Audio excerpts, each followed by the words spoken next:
बोलिए page number.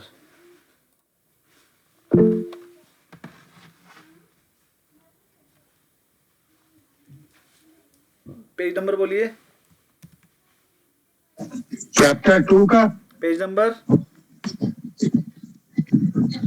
Page number 80, 81 और 82। एक एक करके 81 आ गए हम। 81 पे क्वेश्चन नंबर बताइए।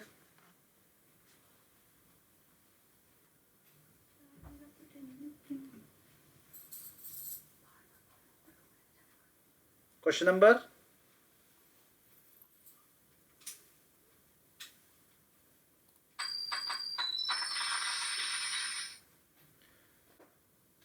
जी बंसल जी, क्वेश्चन नंबर, आपकी आवाज नहीं आ रही है। बता रहा हूँ सर, 81 पर एक तो 59 है और 62। 59 देख लेते सर हैं। 80 पर, पेज नंबर 80 पर थोड़ा 53 बता दीजिए ना। चलिए पहले 53 देख लेते हैं। एक 3 ईयर 6% बॉन्ड है। 3 ईयर 6% बॉन्ड का मतलब ही समझ में लीजिए पहले। 3 ईयर 6% बॉन्ड का मतलब होता है सर 3 ईयर्स के बाद उसकी रिडम्पशन हो जाएगी और 6% पर ईयर आपको इंटरेस्ट मिलेगा, और वो 1050 पे ट्रेड कर रहा है, तो उसकी ये वाईटीएम यील्ड टू मनी, मतलब यील्ड पता करनी है। तो यील्ड का फॉर्मूला क्या होता है, आपने कमाना है 1000 पे 6% 60 रुपया, और 1050 आपने इन्वेस्टमेंट किया है, इंटू 100 करके आंसर आ जाएगा 4.19%। फॉर्मूला है ये, आई अपॉन कॉस्ट यील्ड। आई हमेशा, इंटरेस्ट हमेशा फेस वैल्यू में मिलता है, वो होती है 1000 रुपीज या 100 रुपीज, तो इसलिए वो हमेशा आप उस पर 1000 पे कैलकुलेट करोगे। चलिए 53 के बाद 82 बताया था सर। नहीं सर, ये 80 में 50, 51, 53, 55, 56, 57, ठीक ठीक ठीक। ये आपने कहा था कि आगे सब लिंक होंगे। नहीं, यील्ड वाले तो मैंने कहा था आप कर लीजिएगा, देखो ये यील्ड का है, ये यील्ड का है, बस ये 52 पे राउंड बनवा दिया था, ये मना किया था। ये नीचे वाले सारे यील्ड के क्वेश्चन है, ये आप कर लेंगे, है ना। और ये न्यू प्राइस निकालने वाला भी मैं सिखा चुका हूं आपको, निकल जाएगा। ये वाले तो आप सारे कर लेंगे, आप कर लीजिएगा, नहीं होंगे तो फिर से पूछ लीजिएगा। ये यील्ड वाले फॉर्मूले से और न्यू रेट वाले फॉर्मूले से हो जाएंगे। 53 वाला और एक बार बोलिएगा सर, 53 वाला और एक बार बोलिएगा। 53 एक बार और देख लीजिए। क्वेश्चन में लिखा है एक 6% बॉन्ड इज ट्रेडिंग। हाँ, ये क्वेश्चन सही कह रहे हैं आप, ये क्वेश्चन अलग तरीके से होगा, ये वाले से नहीं होगा जो मैंने कर दिया। ये वाले से तो यील्ड निकल जाएगी। इसने पूछे yield to market. Yield to market एक अलग क्वेश्चन है, ये मैं बाद में कराऊंगा, ये प्रेजेंट वैल्यू से निकलेगा। ठीक है, 54 वाला निकलेगा, इसमें यील्ड पूछी है, देखो ये 54 हो जाएगा 53 की तरह, इसमें हो जाएगा 60, ये 60 अपॉन 950 हो जाएगा, आंसर आ जाएगा 6.32%।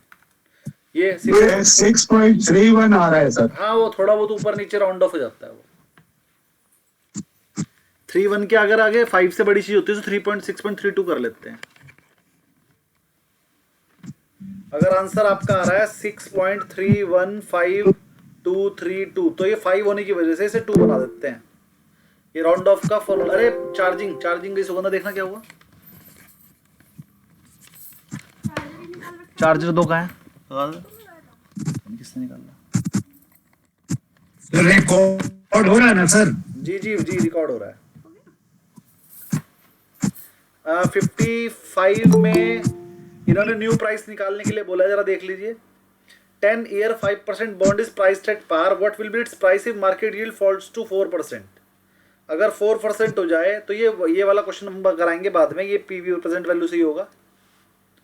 और सेम 56 भी उसी से रिलेटेड है, 57 भी उसी से रिलेटेड है, प्रेजेंट वैल्यू के सर आपने कराया था कि ये 48, 50, 51, 53, 55, 56, 57 ये बाद में कराएंगे। बिल्कुल बिल्कुल। इसके बाद बोलिए। और एक 62 भी था सर। 62 पे मैंने राउंड बना रखा है, बिल्कुल। और कोई क्वेरी हो तो हाँ, बोलिए। 64 भी है सर। 64 नहीं, 64 तो मैंने बता दिया था। राउंड किया वो। नहीं, 64 मैंने बताया था, इसका फॉर्मूला था expected return equal to risk free return plus beta multiplied by return of market minus risk free return, ये बताया था फॉर्मूला। इस फॉर्मूला से सॉल्व हो जाएगा। तो ये मैंने 64 65 करने, हाँ ये मैंने करने के लिए दे दिए थे आपको। फॉर्मूला लिख लीजिए अपने पास। Expected return under capital asset pricing model का फॉर्मूला है ये। Expected return equal to risk free return, R F का मतलब है risk free return, plus beta multiplied by risk of market minus risk free return. ये वाला formula लगाओगे और सॉल्व कर दोगे तो आंसर आ जाएगा। तो 64 65 हो गया। और कोई क्वेरी बोलिए।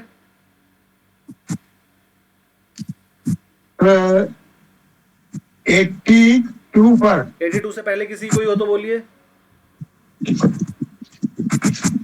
82 देखिए। 82 पर आपने 75 से 86 तक। देखिए 75 तो कैपिटल एसेट प्राइसिंग मॉडल का फॉर्मूला लग जाएगा, आराम से हो जाएगा। नहीं, ये रेट चेंज वाला एक पोर्टफोलियो है, earns 10% while the risk free rate is 2%। कह रहा है एक पोर्टफोलियो 10% कमा रहा है, लेकिन अगर एफडी में पैसा लगाया जाए 2% मिलेगा, एंड इसका स्टैंडर्ड डेविएशन 15% है। What is it Sharpe ratio? Sharpe ratio तो आपने एनआईएसएम 5 में पढ़ा हुआ है। शार्प रेशो का फॉर्मूला बताओ क्या होता है, पता है? मार्केट का return minus risk free return divided by standard deviation. ये शार्प रेशो का फॉर्मूला है, ये एनआईएसएम 5 में पढ़ा हुआ है आपने। 5 म्यूचुअल फंड डिस्ट्रीब्यूटर जो होता है वहां पढ़ रखा है आपने पूरा। अगर याद नहीं है तो अब याद कर लीजिए, छोड़ दो, कट गया। फॉर्मूला लिखा देंगे। हाँ, ये लिखा है देखिए, Sharpe ratio equal to market की return minus free risk free return divide by standard deviation. सब कुछ क्वेश्चन में गिवन है तो सॉल्व हो जाएगा हमेशा ये।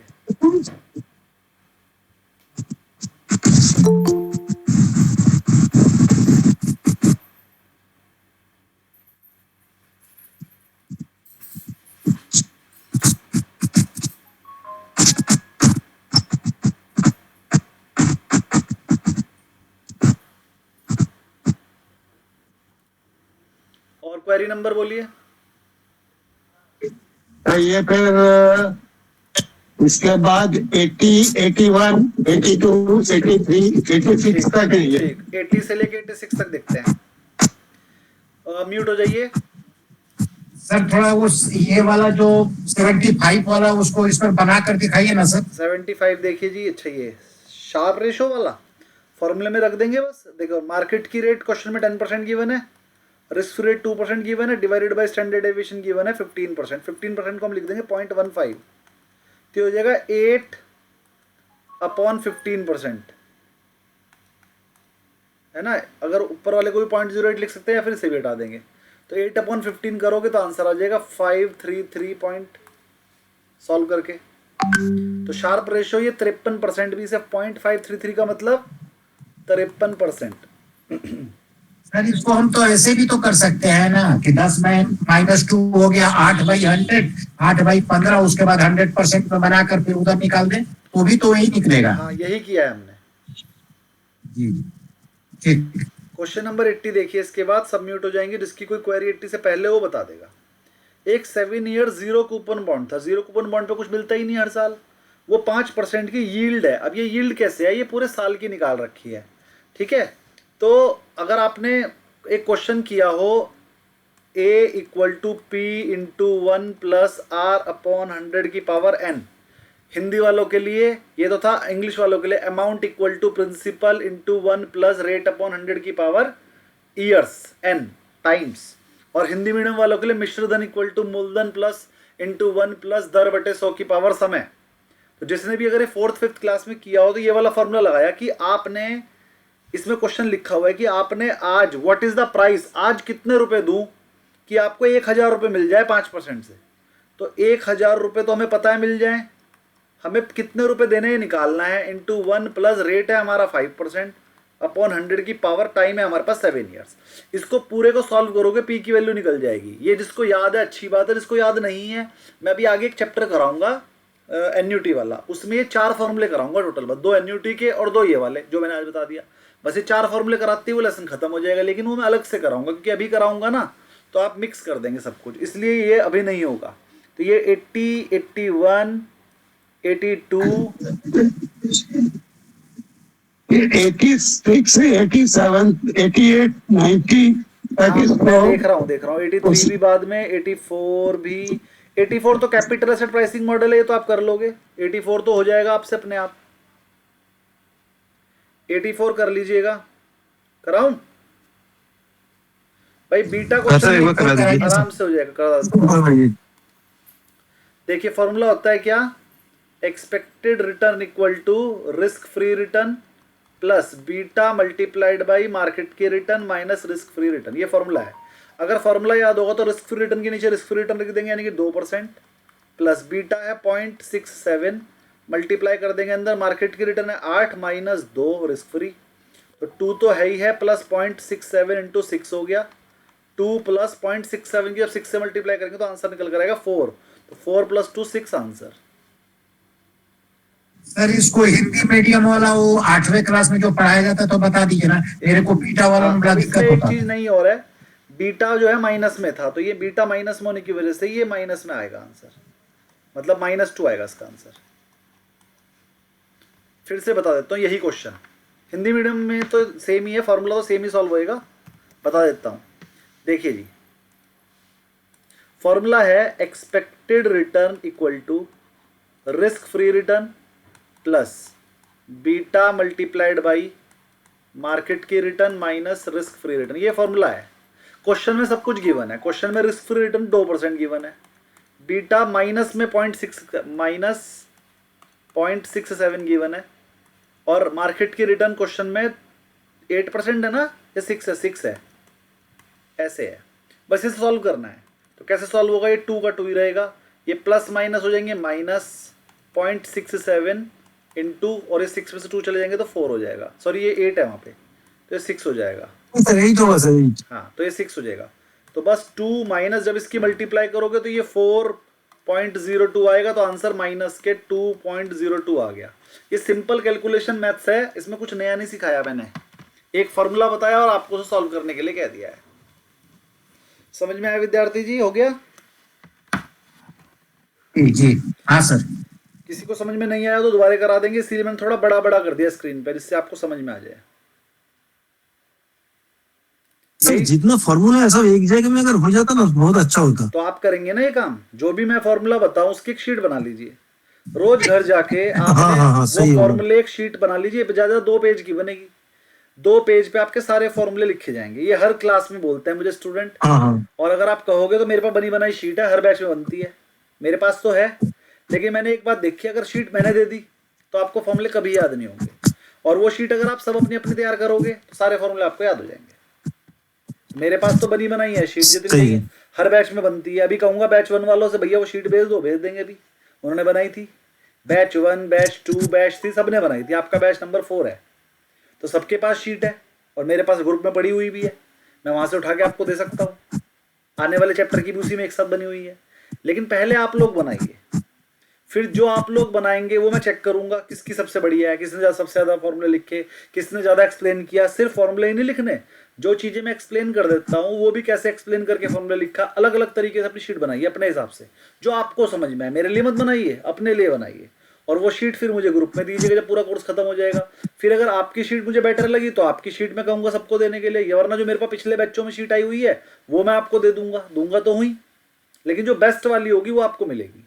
तो पहले आप लोग बनाइए, लास्ट में मुझे दे दीजिएगा। टोटल 2 पेज की शीट बनेगी बस, वो 2 पेज में आपके सारे फॉर्मूले आ जाएंगे। देखते हैं कौन कितनी बनाता है। अभी तक जितने फॉर्मूले लिखवाए हैं वो एक जगह लिख दीजिए, और जो आगे बताता रहूंगा वो भी लिखते रहिए, तो आपकी शीट बन जाएगी। आगे बढ़ते हैं, क्वेश्चन नंबर नेक्स्ट बोलिए सर। 88 और 89 बताइए ना सर। 88 और 89 बताएंगे। 84 हो गया है हमारा, और इसके बाद 85 आप कर लेंगे। 85 थ्योरी है, आराम से हो जाएगी। नहीं हुआ है तो बताऊं क्या सर? बंसल जी बताना है, करके देखते हैं, सब नहीं होगा तो आपसे पूछेंगे। जी जी जी। 85 86 87 आप कर लेंगे, बहुत इजी है। ठीक है, 88 बताना है ना विद्यार्थी जी?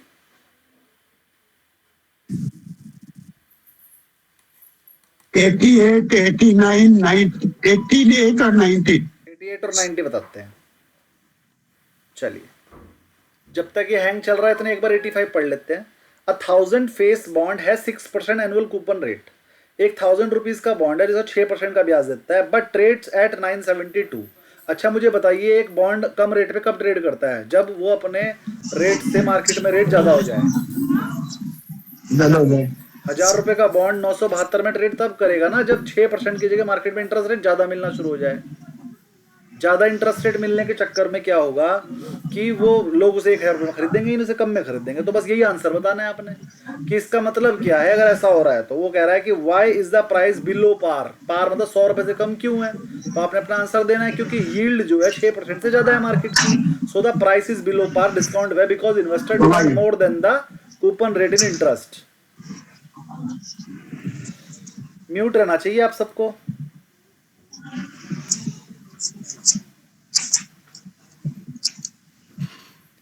एक तो दिनेश रावत जी म्यूट हो जाइए, विनोद विद्यार्थी जी, और एक बीच में परमार जी भी थे शायद, ये सुरजीत जी म्यूट रखा करें। अभी भी कोई बंदा, हाँ जी, हाँ म्यूट था सर। हाँ म्यूट रखा करें सभी, क्योंकि 3-4 बंदे अनम्यूट थे। चलिए क्वेश्चन नंबर अगला देखते हैं जी। इसके बाद हम 88 और 90 देखते हैं, बीच के आप कर लेंगे। 88 द 1 ईयर फॉरवर्ड रेट, ये वही वाला क्वेश्चन है, बाद में होएगा। 90 भी देख लेते हैं, ये हो जाएगा। An investor is evaluating a bond using the discounted cash flow, भी मैंने सिखाया नहीं, ये भी बाद में हो जाएगा। डिस्काउंटेड कैश फ्लो ही सिखाना बाकी रह गया। इसके बाद अगले पेजों में कोई क्वेरी हो तो बताइए इनमें से।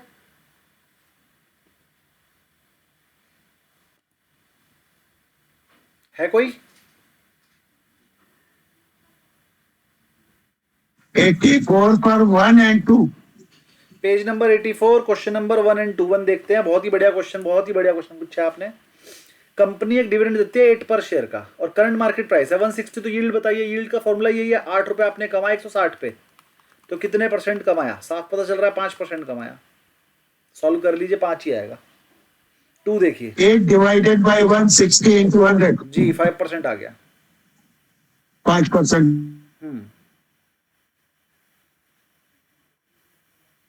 Question number 2 a share of 100 face values quoted in the market 125। एक 100 रुपए वाला शेयर मार्केट में 125 चल रहा है। हमें फेस वैल्यू से कोई मतलब नहीं होता, सिर्फ इसलिए दी हुई है फेस वैल्यू क्योंकि डिविडेंड उसी पे मिलता है।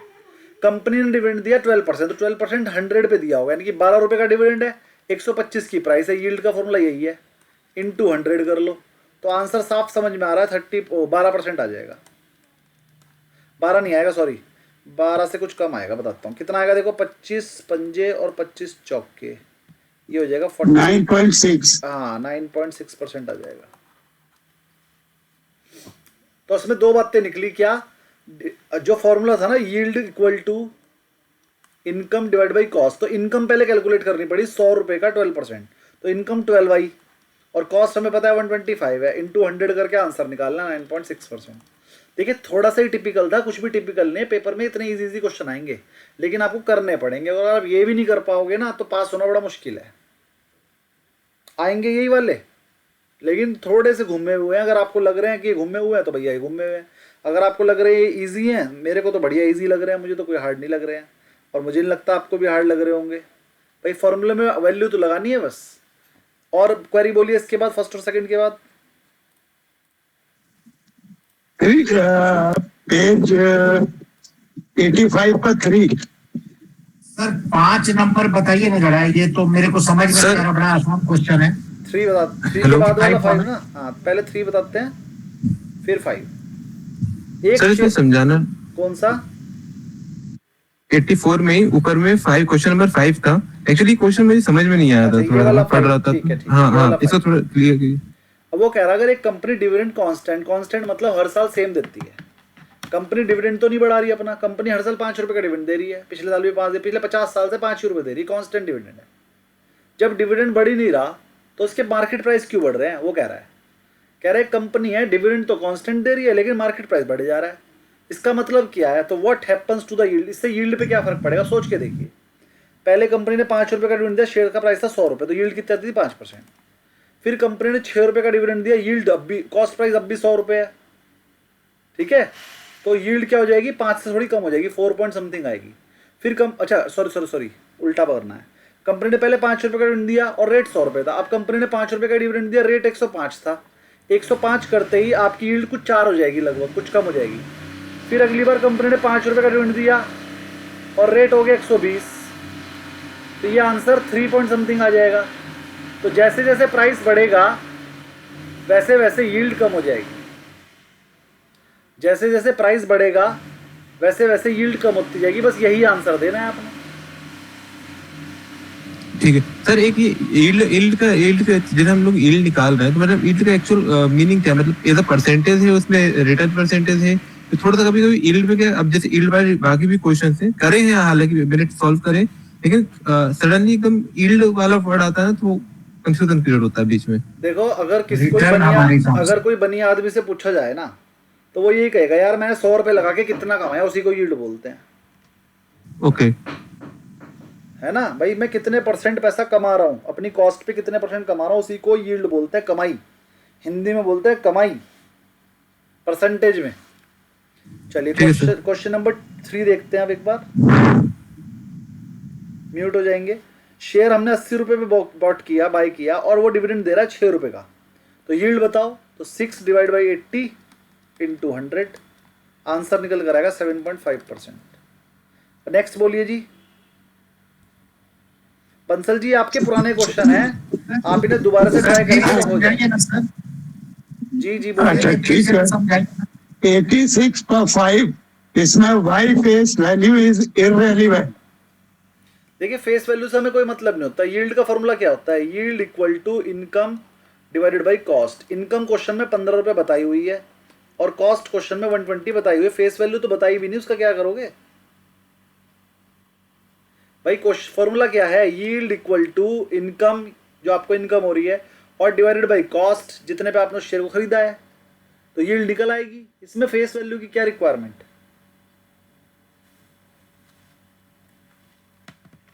अगर मैंने आपसे पूछा, आपने मेरे से पूछा सर आपके बैच की फीस कितनी, तो मुझे इससे क्या मतलब? 1 करोड़ कमाते हो कि 50 लाख, उतना भी कमाते हो, मेरी फीस तो उतनी रहेगी ना। ऐसे ही जब क्वेश्चन में यील्ड पूछा है तो उसके 2 वेरिएंट हैं, एक इनकम एक कॉस्ट। मुझे इनकम और कॉस्ट से मतलब, उसके अलावा फेस वैल्यू और ये वैल्यू वो वैल्यू का कोई रेफरेंस नहीं है, हमारे को कोई रिक्वायरमेंट नहीं है उसकी। क्लियर? चलिए अब थोड़ा सा पढ़ना स्टार्ट करते हैं। किसी की कोई क्वेरी ऐसी हो जो पूछनी है बाकी रह गई हो तो बता दीजिए। और एक लास्ट हाँ 86 में क्वेश्चन नंबर 4। 86 में क्वेश्चन नंबर 4। और बंसल जी आप अपने क्वेश्चन जो आप क्वेरी है एक बार दोबारा कुछ सॉल्व कीजिएगा, नहीं होंगे तो कल फिर पूछ लीजिएगा। मुझे लग रहा है आप करेंगे तो हो जाएंगे। अब एक शेयर है, मार्केट प्राइस है 120, गिव्स अ रिटर्न ऑफ 15%। जरा ध्यान समझिए, अब की बार क्वेश्चन में बता रखा है कि वो 15% का रिटर्न दे रहा है। Very good. मार्केट प्राइस है 120, 15% का रिटर्न देता है, डिविडेंड है 6। What is the capital gain? वो कह रहा है कैपिटल गेन कितना। बहुत ही बढ़िया क्वेश्चन है, ध्यान समझिएगा। वो कह रहा है टोटल रिटर्न 15% है, जिसमें 6 रुपये तो डिविडेंड ही है ना। टोटल रिटर्न 15%, तो पहले ये पता करना पड़ेगा ये हमने खरीदा कितने का था। तो देखते हैं, टोटल रिटर्न है 15%, इसमें से 5 रुपये तो 6 रुपये का तो डिविडेंड है, उसकी हमने परसेंटेज निकाल दी। वो आया 6 डिवाइडेड बाई 120 करके कि 5% तो डिविडेंड ही है, तो 15 में से 5% का तो डिविडेंड है, बचे हुए 10% का कैपिटल गेन है। तो 120 का 10% निकाल दिया, 12 रुपये का कैपिटल गेन है। इस क्वेश्चन को एक दूसरे तरीके से भी समझ सकते हैं। दूसरा तरीका क्या है वो बता देते हैं भाई। टोटल कॉस्ट पे, सेल पे हमने वो यील्ड पता करी आज की डेट पे, हमारी 15% की यील्ड है। 15% की यील्ड का मतलब 120 का 15% कितना आया? 18 रुपये तो हमारी यील्ड है, हमारे 18 रुपये कमाई है। उसमें से 6 रुपये तो डिविडेंड के हैं, बचे हुए 12 रुपये कैपिटल गेन है।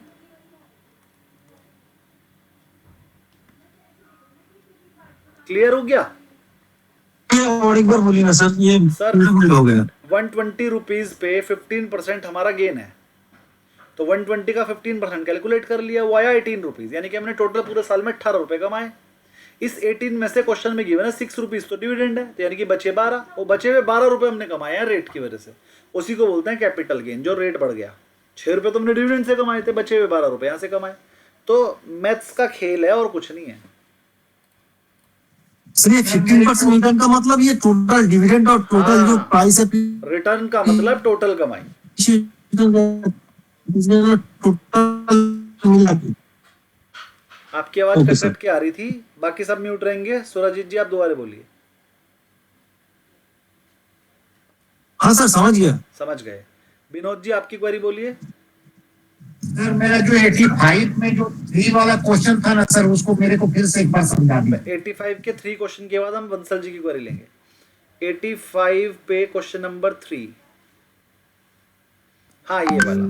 इस क्वेश्चन में यील्ड का क्वेश्चन था, बस फॉर्मूला लगाया हमने। यील्ड का फॉर्मूला होता है yield equal to income divided by cost. Income है क्वेश्चन में 6 रुपीज और कॉस्ट है क्वेश्चन में 80 इंटू 100। अब इसे सॉल्व कर लीजिए बस।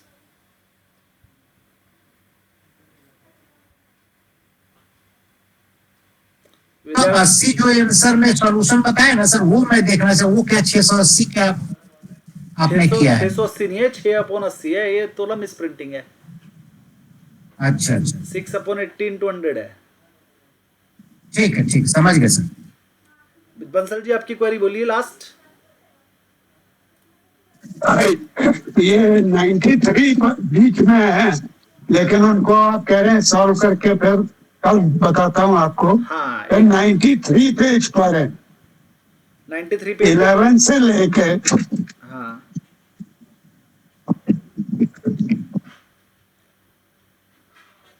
पेज नंबर 93 पे आ जाते हैं एक बार सब। किसी और ने तो करे ही नहीं है इतने क्वेश्चन, कम से कम बंसल जी पूछते हैं तो उनका कुछ आ जाता है, रिवीजन हो जाता है।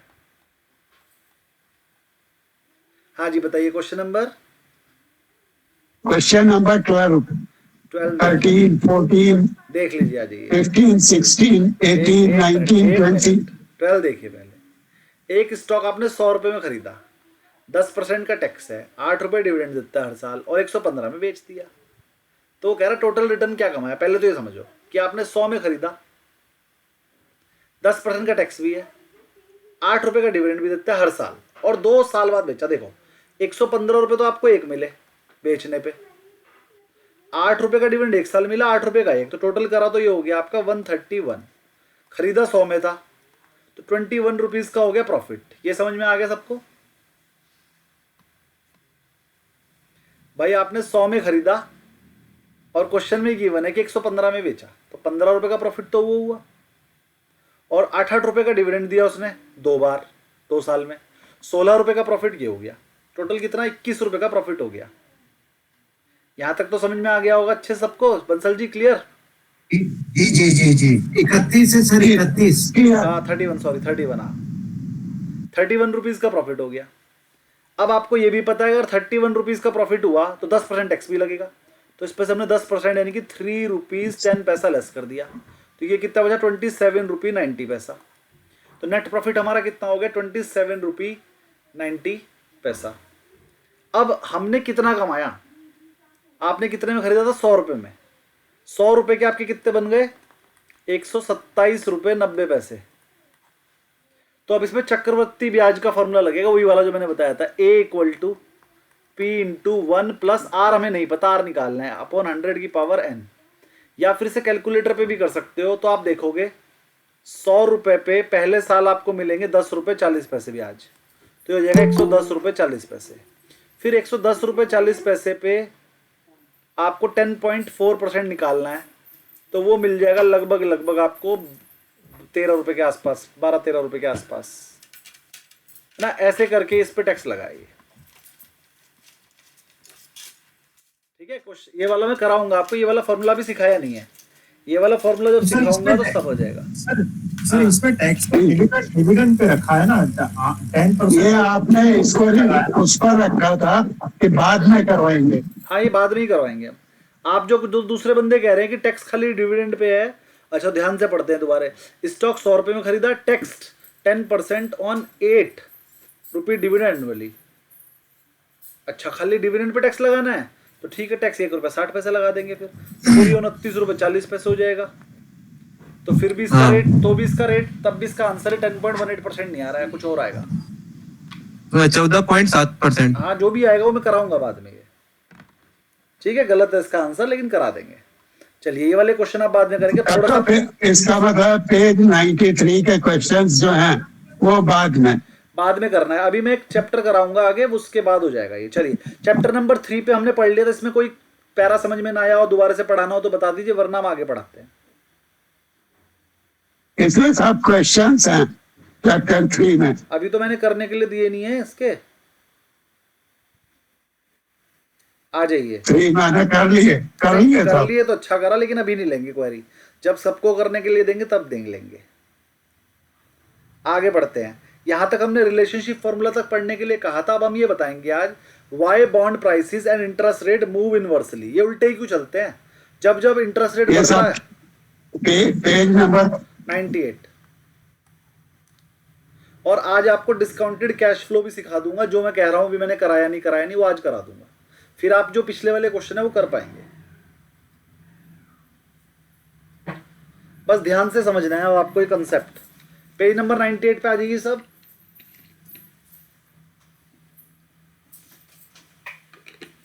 सर रिलेशनशिप फॉर्मूला में जो आपने लिख के दिया था ना ऊपर, new yield is equal to interest divided by new price, ये वाला ठीक है, लेकिन ये लास्ट वाला जो रिलेशनशिप लिखा है वो समझ में नहीं आ रहा है। ये वाला हाँ लास्ट में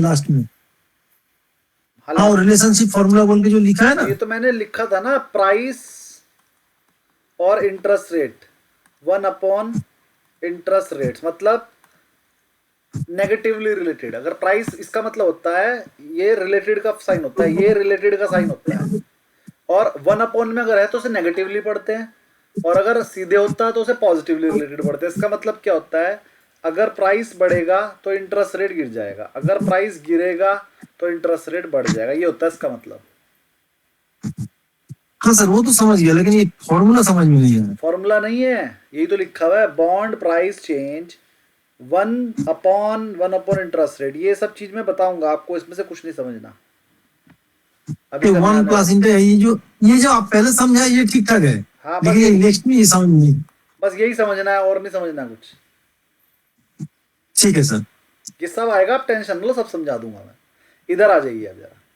कह रहा है कि क्यों बॉन्ड के प्राइस इनवर्सली रिलेटेड होते हैं, ऐसा क्यों? पहला, एक तो opportunity cost, investor prefer new bonds with higher rate. अगर हायर रेट्स आ जाएंगे तो पुराने वाले को लोग सेल कर देंगे, इसकी वजह से पुराने वाले के रेट गिर जाएंगे। ठीक है, जैसे ही प्राइस बढ़ता है, जैसे इंटरेस्ट रेट बढ़ता है, प्राइस गिर जाते हैं। डिस्काउंटेड कैश फ्लो अप्रोच, अब आ जाओ जरा। मान लीजिए आपके पास एक 100 रुपये वाला बॉन्ड था और वो 4% का ब्याज देता था और 4 साल का था वो, यानी कि 100 रुपये वाले बॉन्ड पे 4 साल में कितने मिलेंगे? 4 + 4 + 4 + 4 + 100 रुपये वापिस, तो आपको मिलेंगे ये 116 रुपये 4 साल। अब मान लीजिए आपने ये बॉन्ड अभी भी खरीदा था, बस आप ही की किस्मत खराब थी, जैसे ही आपने खरीदा एक नया बॉन्ड आ गया 5% वाला,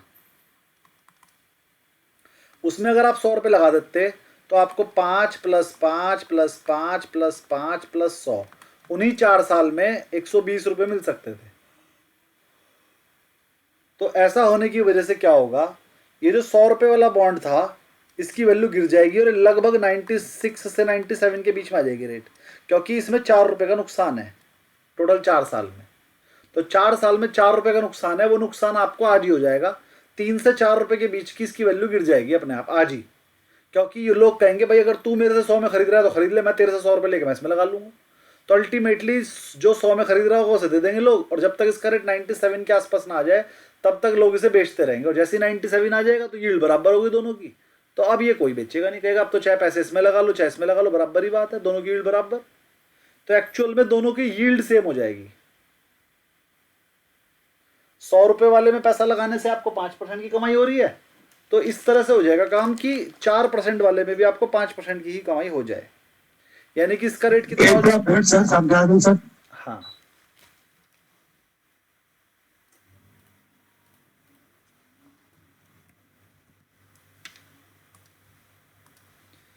अगर आपने, जरा मैं थोड़ा बड़ा कंसेप्ट में समझाता हूं, अगर आपने 10% वाला बॉन्ड लिया था, 100 रुपये लगाने से उसमें 10 रुपये की इनकम होती थी, तो 10% की इनकम होती थी। अब मार्केट में 12.5% का बॉन्ड आ गया। 12.5% का बॉन्ड आने से क्या हुआ,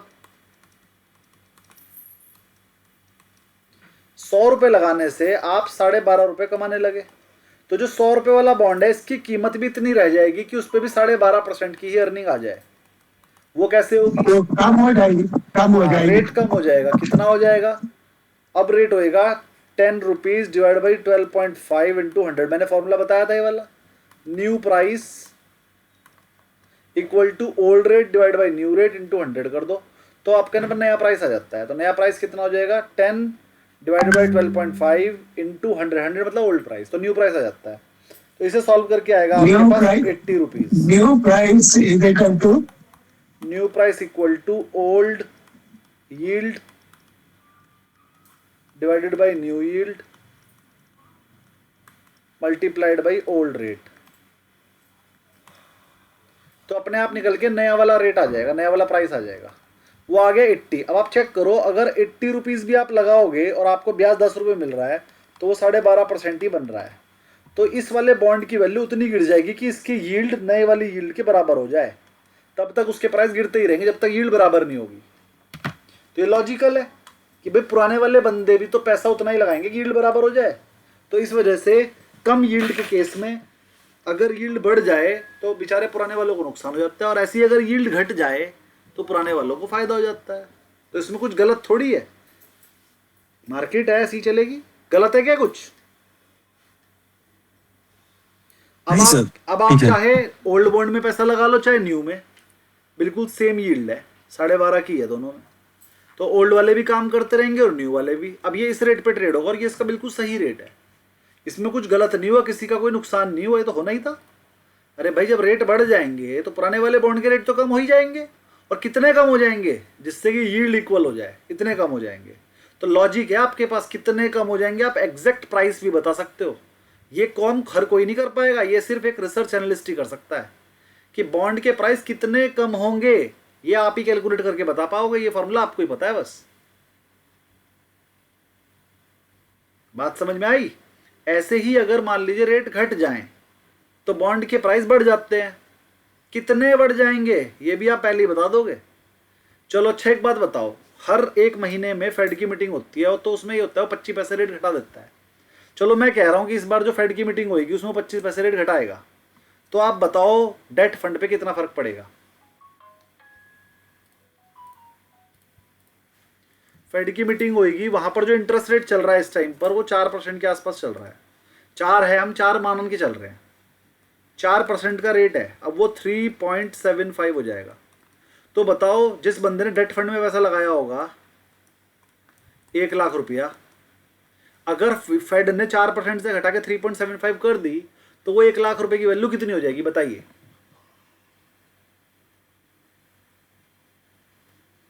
न्यू रेट का फॉर्मूला लगेगा इसमें। फॉर्मूला क्या बताया था अभी आपको? न्यू रेट, वो new price equal to old yield divided by new yield into old rate. Old rate. करो सॉल्व, चलो कितना आया?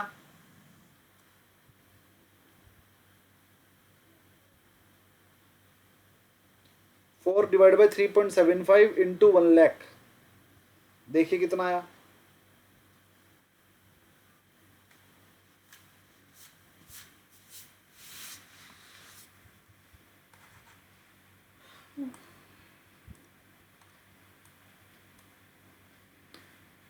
किया किसी ने?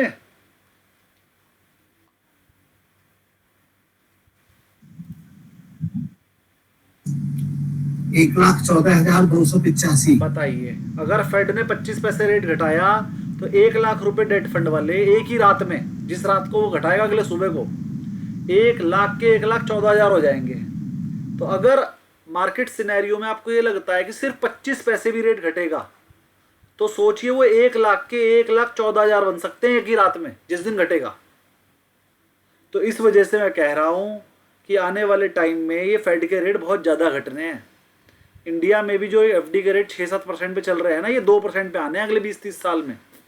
तो अगर आप लॉन्ग टर्म के लिए पैसा लगा रहे हैं 20 साल 30 साल के लिए, तो अपने पैसे का एक पोर्शन डेट फंड में भी लगाया करें, क्योंकि डेट फंड में पैसा लगाने से नुकसान नहीं होगा आपको, क्योंकि रेट तो घटने ही घटने हैं। और अगर रेट घटेंगे तो आपके डेट के पैसे बढ़ेंगे। लॉन्ग टर्म डेट में पैसा लगाइए 30 साल 50 साल वाले में, और आपको इक्विटी से भी ज़्यादा रिटर्न मिलेगा। इक्विटी से ज़्यादा रिटर्न डेट फंड में मिलेगा आपको, अगर आपने लॉन्ग टर्म के लिए पैसा लगाया। उसका रीज़न है आपके सामने। चलिए जी थोड़ा सा और पढ़ते हैं। Impact on bond duration and sensitivity, जरा ध्यान समझिए। लॉन्गर ड्यूरेशन, अगर बॉन्ड ड्यूरेशन लॉन्गर होगी तो उसकी वजह से रेट भी कुछ ज़्यादा ही बढ़ेंगे। More sensitive to interest rate changes. और अगर शॉर्टर होगी तो वो लेस सेंसिटिव होगा। अगर मान लीजिए 5% का रेट था, अब 6% हो गया, तो रेट गिरने चाहिए। लेकिन मान लो बॉन्ड ही 1 साल का है सिर्फ, तो क्या गिरेगा? कुछ भी नहीं गिरेगा। सोच कर देखिए भाई, आपसे मैंने कर्जा लिया कि मैं आपको 1 लाख रुपए कर्जा दे दूं, मैं आपको 6% ब्याज दूंगा। अब रेट हो गए मार्केट में 7% के, तो कितना नुकसान हो गया आपका? 1 ही साल का तो बॉन्ड है, 1000 का तो नुकसान हुआ। तो 1000 के नुकसान के लिए मेरे बॉन्ड का प्राइस कितना गिर जाएगा? कुछ भी नहीं गिरेगा ज्यादा। अच्छा गिरेगा तो गिरने, तो मैं बेचूंगा ही नहीं, 1 साल बाद तो पैसे दे ही दूंगा। तो अगर वो 10-20 साल का होता तो नुकसान होता ज्यादा। 20 साल का होता मान लो तो 1000 रुपये साल के हिसाब से 20,000 का नुकसान हो जाता। तो जो मेरा 1 लाख रुपए का बॉन्ड था वो सीधे 20,000 रुपये गिर जाता। अब अगर 1 ही साल का बॉन्ड है तो 1000 का तो नुकसान हो, 1 लाख का चीज 99,000 हो जाएगी बस। राधा जी क्वेरी बोलिए।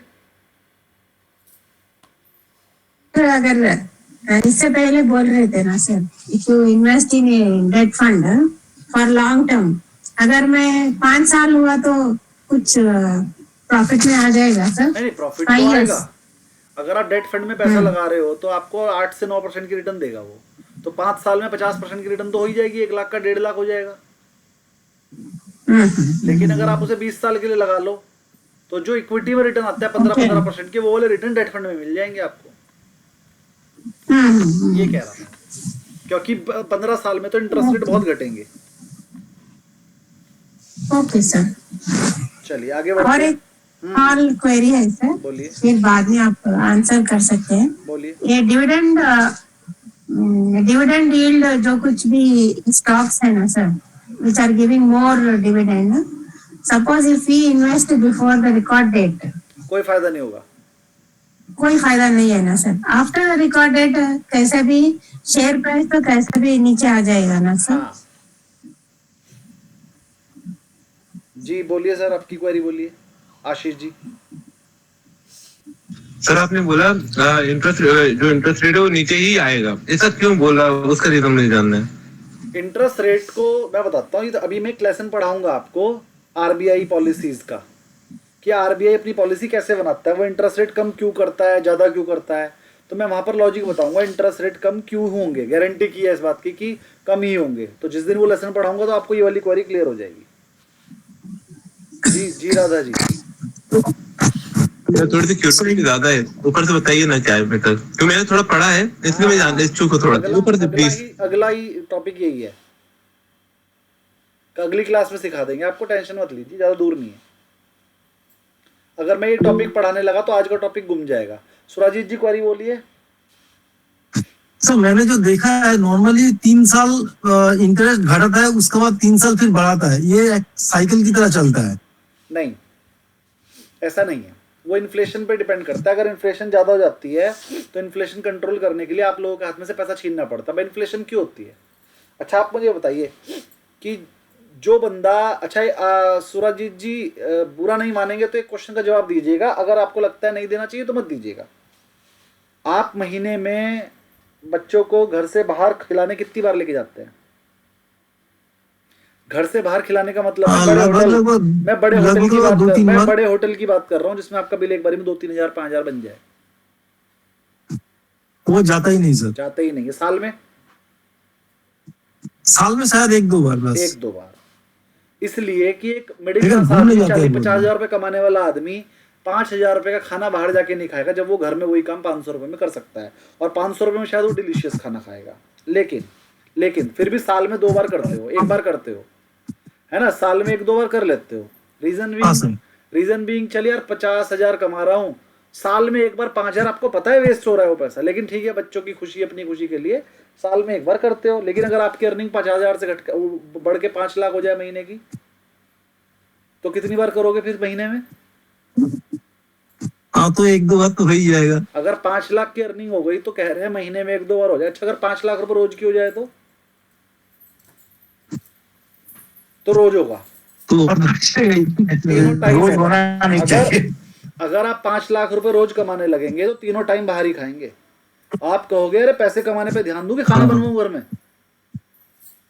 5 लाख रुपए रोज कमाने वाला आदमी के पास टाइम नहीं होता है। वो कहता है हमारे पे इतना टाइम कहाँ कि हम घर में बैठ के, हम तो खाने खिलाने के लिए भी बंदा रखा है, मैं तो काम कर रहा हूँ लैपटॉप पे, मेरे मुंह में बाइट डाल रहा है ना। तो जैसे जैसे अर्निंग बढ़ती है वैसे वैसे आप फालतू का खर्चा भी बढ़ाते हो। ये फैक्ट समझ में आया आज? सही बात जिसकी है सर। अर्निंग ज्यादा होगी वो उतने फालतू खर्च करेगा, और वो बेवकूफ नहीं है। जिस दिन आपकी अर्निंग हो जाएगी आप भी करोगे। हाँ आज हम उसे गाली देते हैं, अरे पागल इंसान है यार, उसके बच्चों ने, मैं बताता हूँ, जब मैं छोटा था हमारे पास पैसे की शॉर्टेज हुआ करती थी, तो हमारे एक रिश्तेदार हैं, उनके बच्चे जो है ना टॉफियां खा जाते थे 500-500 रुपए की एक दिन में। एक दिन में मतलब जो समझ में आ गया, जो मन कर गया, उन्हें लेना ही लेना है, और वो उनके मम्मी पापा दिला भी देते थे, और हमारे मम्मी पापा तो नहीं दिलाते थे। 500 रुपए की टॉफी उस टाइम पर, 500 रुपए का नोट ही सबसे बड़ा होता था, 1000 का नोट ही नहीं बना था तब तो, है ना। 500 रुपए का नोट सबसे बड़ा होता था। 500 रुपए की टॉफियां खा रहा है। हमारे पापा की तो अर्निंग 200-250 रुपए रोज की थी, 500 रुपए कैसे खिला देंगे हमें, है ना। हमें तो 1 रुपया मिलता था महीने में एक बार, 1 रुपए में भी 4 टॉफियां आती थी, हम दोनों भाई 2-2 बांट के खा लेते थे, है ना। तो भैया उनकी अर्निंग ही ऐसी थी, वो अपने बच्चों को 500 रुपए, भाई साहब उसके पैकेट, क्या बताऊं मैं आपको, ये लेज के पैकेट जो है, 5 रुपए का एक लेज का पैकेट उस टाइम 10 रुपए वाला आया करता था, हमें महीने में एक दिलाया करते थे कि चिप्स चलो 10 रुपए की खा लो, वरना हमें वो वाली चिप्स मिलती थी 10 रुपए में, बहुत सारे जाती थी। ये लेज पे तो 10-10 ग्राम आती थी ना, 5-10 रुपए में, तो ये वाली नहीं मिलती थी। उनके बच्चे दिन में 10 पैकेट खा लेते थे, 10 पैकेट लेज के खा लेते थे रोजाना। तो क्योंकि उनकी अर्निंग ज्यादा थी, हमारी अर्निंग कम है। लेकिन आज मैं अपने बच्चों को देखता हूँ भैया, हम उन्हें बताते हैं अपनी कहानियां कि हमें महीने में 1 पैकेट मिला करता था, हमारे बच्चे रोज के 20 पैकेट खा लेते हैं। घर में पूरा का पूरा कार्टून भर के रखा हुआ है, खाओ जितना खा सकते हो, समझ रहे हो। जैसी आप अर्निंग करोगे वैसी वेस्टेज होगी, वो वेस्टेज की वजह से ही महंगाई बढ़ती है। जब लोग अनाप शनाप खर्च करते हैं तो जो चीज 10 रुपए में बिक सकती है वो 100 में बिकने लगती है, तो उसी से बढ़ती है महंगाई। तो गवर्नमेंट क्या करती है, महंगाई कम करने के लिए आपके हाथ में से पैसा छीन लेती है। पैसा छीनने का तरीका क्या है, इंटरेस्ट रेट बढ़ा दो। इंटरेस्ट रेट बढ़ाएंगे, लोग अपना सारा पैसा एफडी में लगा देंगे, लोगों के हाथ में पैसा रहेगा ही नहीं। तो गवर्नमेंट के पास 4-5 तरीके हैं आपके हाथ से पैसा छीनने के। पहले तो वो कहते हैं स्वेच्छा से अपना पैसा मुझे दे दो, हम इंटरेस्ट रेट ज्यादा देंगे। तो वो क्या करते हैं, 4% की जगह 4.5% का इंटरेस्ट रेट करते हैं। तो बहुत सारे बंदे ऐसे हैं जिन्होंने पैसा घर में रखा होता है, वो कहते हैं एफडी करा दो, तो बहुत सारा पैसा तो एफडी में चला जाता है। फिर दूसरा तरीका क्या करते हैं, वो लोन के इंटरेस्ट बढ़ा दो। जो लोगों के पास फालतू पैसा था ना, इंटरेस्ट ज्यादा करने के चक्कर में उनकी ईएमआई बढ़ जाएगी, तो जो उनके घर में फालतू का खर्चा करते थे वो बंद कर देंगे, ईएमआई देंगे। दूसरा तरीका ये है। तीसरा तरीका, मार्केट में कम बॉन्ड बेच देती है गवर्नमेंट। गवर्नमेंट कहती है लो मैं बॉन्ड बेच रहा हूँ, तुम खरीद लो। तो जब मार्केट में बॉन्ड बिक जाएंगे, आप लोग खरीद लोगे, तो आपका पैसा चल जाएगा गवर्नमेंट के पास, आपके पास पैसा हो जाएगा खत्म। चौथा तरीका, टैक्स बढ़ा दो। अभी भी नहीं मान रहे, सप्लाई ज्यादा हो रही, पैसे ज्यादा हो रहे, आ जाओ टैक्स बढ़ा दो। सैलरी वाले पे भी टैक्स लगा दो, बिजनेसमैन पे भी टैक्स लगा दो, साला कॉस्ट बढ़ जाएगी इनकी, टैक्स अब बढ़ जाएगा, इनके पैसे खत्म हो जाएंगे, तो महंगाई पे काबू आ जाएगा। समझ रहे, ये 4-5 तरीके होते हैं गवर्नमेंट के पास महंगाई को कम करने के लिए। अगर मार्केट में कभी भी किसी कंट्री में महंगाई बढ़ेगी, तो उसे काबू करने के लिए इंटरेस्ट रेट बढ़ेंगे। अगर महंगाई काबू में है, महंगाई नहीं बढ़ रही है, तो धीरे धीरे धीरे धीरे इंटरेस्ट रेट कम करे जाएंगे, जिससे कि ग्रोथ बढ़ सके। अब ये ग्रोथ और महंगाई के बीच में तराजू बनकर चलना पड़ता है, और ये मैं सिखाऊंगा आपको इस चैप्टर में आने वाला है।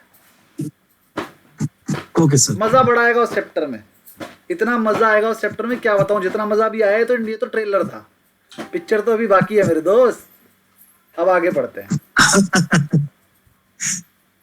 आगे पढ़ते हैं। अब जरा इस वाले को समझेंगे, इम्पैक्ट ऑन बॉन्ड ड्यूरेशन। अब अगर बॉन्ड की ड्यूरेशन लंबी होगी तो उसके प्राइस पर इफेक्ट रेट का ज्यादा पड़ता है, और अगर शॉर्ट ड्यूरेशन होगा तो उसके प्राइस पे ज्यादा इफेक्ट नहीं पड़ता है। एग्जाम्पल, एक बॉन्ड है, उसकी फेस वैल्यू है 1000, कूपन रेट है 6%, लेकिन मार्केट का रेट हो गया 8%, तो ये तो कंफर्म है उसके रेट गिरेंगे। To offer the same yield, the bond price जो है 900 रुपए का रह गया, क्योंकि भैया 8% वाला लोग खरीदने लगे, इसके रेट गिर गए।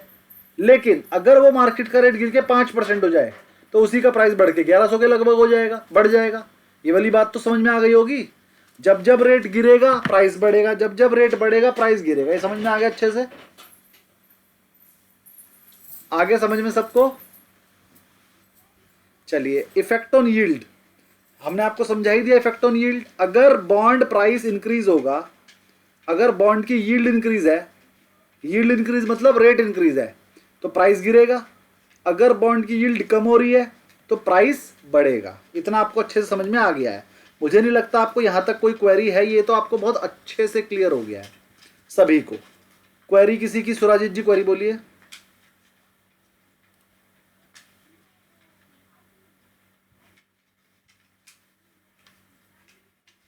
आगे बढ़ते हैं। यार जब भी पढ़ाने लगो ये हैंग हो जाता है। चलिए जी, बहुत बढ़िया। अब हमें समझ में आ गया सर कि जब जब प्राइस बढ़ेगा, जब जब रेट बढ़ेगा तब तक प्राइस गिर जाएगा, और जब जब रेट गिरेगा प्राइस बढ़ जाएगा। ये उल्टे चलते हैं। बिल्कुल बिल्कुल सही बात है। आप पेपर में क्वेश्चन में जब भी क्वेश्चन पूछा जाए, चलो 2-4 क्वेश्चन के आंसर दीजिए। चलिए क्वेश्चन पूछता हूं मैं, जिसका नाम लूंगा वही बताएगा। तो सबसे पहले देंगे विद्यार्थी जी आंसर। बताइए विद्यार्थी जी, अगर रेट बढ़ जाए तो प्राइस का क्या होगा? सर यदि इंटरेस्ट रेट बढ़ जाएगा तो प्राइस डाउन हो जाएंगे। Very good very good. अगला आंसर देंगे तिवारी जी। सर अगर प्राइस बढ़ जाए तो यील्ड पे क्या फर्क पड़ेगा? प्राइस बढ़ेगा तो सर यील्ड कम हो जाएगी। विद्यार्थी जी बात समझ में आई? जी सर। कैसे? वही वाइस वर्सा हो गया सर। नहीं, वैसा वर्षा नहीं है इसमें, मान बताते हैं। नहीं, मान लीजिए कि इंटरेस्ट रेट, बताइए बताइए। सर। नहीं, इंटरेस्ट रेट बढ़ जाएगा तो नेचुरली है कि बॉन्ड का दाम कम हो जाएगा। ये आंसर तो आपने दिया था। अगला क्वेश्चन मेरा था, जी। आपकी मैंने इंटरेस्ट रेट नहीं बोला था। हाँ। तिवारी जी फिर से, विनोद तिवारी जी फिर से आंसर देंगे। क्वेश्चन रिपीट कर रहा हूं। प्राइस बढ़ेगा तो यील्ड बढ़ेगी सर। प्राइस बढ़ गया तो उससे यील्ड पे क्या फर्क पड़ेगा? प्राइस बढ़ा है, बढ़ेगी यील्ड बढ़ेगी। बढ़ेगी सर। बंसल जी ये आप तो आंसर- मतलब रिटर्न बंसल जी आप आंसर दीजिए। नहीं सर, घटेगी सर। घटेगी। बंसल जी घटना चाहिए ना सर। घटेगी घटेगी। हाँ जी, आंसर बताइए, अगर प्राइस बढ़ गया तो यील्ड पे क्या फर्क पड़ता है? घटेगी। घटेगी। घटेगी सर। तो आप अब विद्यार्थी जी समझाएंगे कैसे घटेगी तिवारी जी को। यदि प्राइस बढ़ गया सर तो यील्ड घटेगा, नेचुरली है। दूसरा कोई एक बॉन्ड आ जाता है जिसका रेट अधिक हो। नहीं नहीं, नहीं चलो नहीं, कोई नहीं, नहीं, आप ठीक, समझा नहीं पा रहे, दूसरा बंदा समझाए, कोई बात हाँ। नहीं। बंसल जी आप समझा पाएंगे कि प्राइस बढ़ने से यील्ड कैसे घटेगी? दीपक, तो जैसे प्राइस बढ़ता है, प्राइस बढ़ेगा तो हम उस कॉस्ट पर परचेज करेंगे, हमारी कीमत बढ़ जाएगी। जब हम महंगा खरीदेंगे तो हमारी डेफिनेटली कीमत इनकम कम हो जाएगी।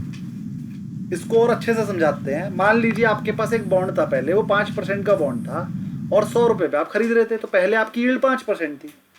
अब वो जो बॉन्ड था 100 रुपए वाला, वो 120 का हो गया, प्राइस बढ़ गई। डिविडेंड तो वो 5 ही रुपए देगा ना, तो 5 डिवाइड बाई 120 करेंगे तो अब की बार जो यील्ड आएगी वो 4% के आसपास आएगी अपने आप। तो पहले यील्ड 5% थी, अभी 4% रह गई। तो जैसे जैसे प्राइस बढ़ता है, एग्जिस्टिंग इन्वेस्टर की यील्ड कम होती चली जाती है, क्योंकि जो चीज उसे पहले 100 रुपए में मिल रही थी उसे 120 में मिल रही है, तो उसकी यील्ड कम हो गई। तो मेरे हिसाब से तिवारी जी को क्वेश्चन अब क्लियर हुआ होगा कि मैंने क्या पूछा था। टिपिकल क्वेश्चन पूछ लिया था मैंने, पेपर में ऐसे ही घुमा घुमा के आएंगे पेपर में क्वेश्चन। तिवारी जी क्लियर हुआ? क्लियर है सर, क्लियर है। किसी और को कोई क्वेरीज में समझ में ना आया हो? क्योंकि मैं क्वेश्चन पूछूंगा भी, और किसी ने कुछ पूछना है तो अभी पूछ लो। चलिए एक क्वेश्चन और पूछ लेते हैं, फिर ऐसी बात है तो जब सबको समझ में आ ही गया है तो किसी को नहीं आया होगा तो और अच्छे से क्लियर हो जाएगा। चलिए जी, दिनेश रावत जी आप बताएंगे।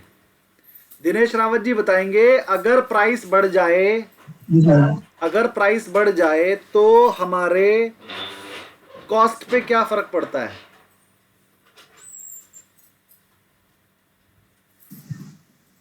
सर कॉस्ट कम हो जाएगी। कैसे हो जाएगी? अगर प्राइस बढ़ रहा है, डिमांड। अरे डिमांड सप्लाई कहाँ से आ गया इसके अंदर? हमारा एक शेयर था 100 रुपए का, हमारा एक बॉन्ड था 100 रुपए का, अब वो 120 का हो गया, तो हमारे लिए कॉस्ट भी तो 120 ही होगी। मार्केट प्राइस को ही तो कॉस्ट मानते हैं हमेशा हम। यील्ड निकालते समय क्या बोलते हैं? यील्ड का फॉर्मूला है जो आपकी इनकम है divided by market price, face value. तो हमारी जब मार्केट प्राइस ही बढ़ गई तो वो कॉस्ट ही तो है, वो भी बढ़ गई।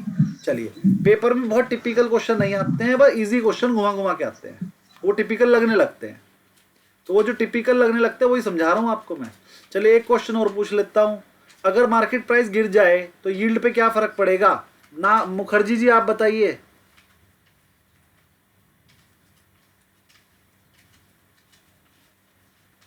मानस सर मुखर्जी, मुझसे दोबारा बताइए। अगर प्राइस गिर जाए तो यील्ड पे क्या फर्क पड़ेगा? सर प्राइस गिर जाएगा तो यील्ड बढ़ जाएगा सर। और अगर प्राइस गिर जाए तो यील्ड बढ़ जाएगा। Very good. यील्ड, मैंने मैंने रेट नहीं कहा, मैंने बोला है price. Mukherjee ji, price price bond का हाँ, प्राइस बढ़ गया सर। बॉन्ड का प्राइस गिर उसी जाए बॉन्ड बोला मैंने। अगर प्राइस गिर जाए तो यील्ड का क्या होगा बताइए? सर कम प्राइस में ज्यादा डिविडेंड मिल रहा है ना सर। आपका, हाँ, प्राइस गिर गया है तो यील्ड बढ़ जाएगा। हाँ वेरी गुड भाई। पहले हम 100 रुपए पे कमा रहे थे 5 रुपए, अभी 80 रुपए पे ही कमाने लगे तो यील्ड बढ़ जाएगी। कैलकुलेट करके देख लो। पहले 5 रुपए 100 रुपए पे मिल रहे थे तो 5% था, अभी वही 5 रुपए हम 80 रुपए पे कमा रहे हैं तो यील्ड बढ़ जाएगी। बिल्कुल sir. Very good, very good. तो कंसेप्ट लगभग क्लियर है सबको। मैं फिर से बता देता हूं, प्राइस के गिरने से यील्ड भी बढ़ जाती है, प्राइस के बढ़ने से यील्ड कम हो जाती है। ऐसे ही रेट पे आ जाओ। इंटरेस्ट रेट के बढ़ने से यील्ड, बताइए। हाँ, इंटरेस्ट रेट के बढ़ने से प्राइस कम हो जाता है, इंटरेस्ट रेट के गिरने से प्राइस बढ़ जाता है। ये समझ में आ गया। अब अगला क्वेश्चन है, फिर से क्लियर करके ध्यान से आंसर देना। इंटरेस्ट रेट के बढ़ने से यील्ड पे क्या इफेक्ट पड़ेगा? इंटरेस्ट रेट के बढ़ने से यील्ड पे क्या इफेक्ट पड़ेगा? कुछ नहीं पड़ेगा सर। सर यील्ड बढ़ेगी। इंटरेस्ट रेट के बढ़ने से यील्ड पे क्या इफेक्ट पड़ेगा? यील्ड यदि 1 साल का ही है तो उस पर ज्यादा कोई खास असर नहीं पड़ेगा। हम लॉन्ग टर्म की ही बात कर रहे हैं। अगर 1 साल का है तो बिल्कुल ज्यादा फर्क नहीं पड़ेगा। हम लॉन्ग टर्म की ही बात कर रहे हैं। लेकिन जो इतना अच्छा आंसर दे रहा है मतलब अच्छे से समझ रहा है। बहुत बढ़िया।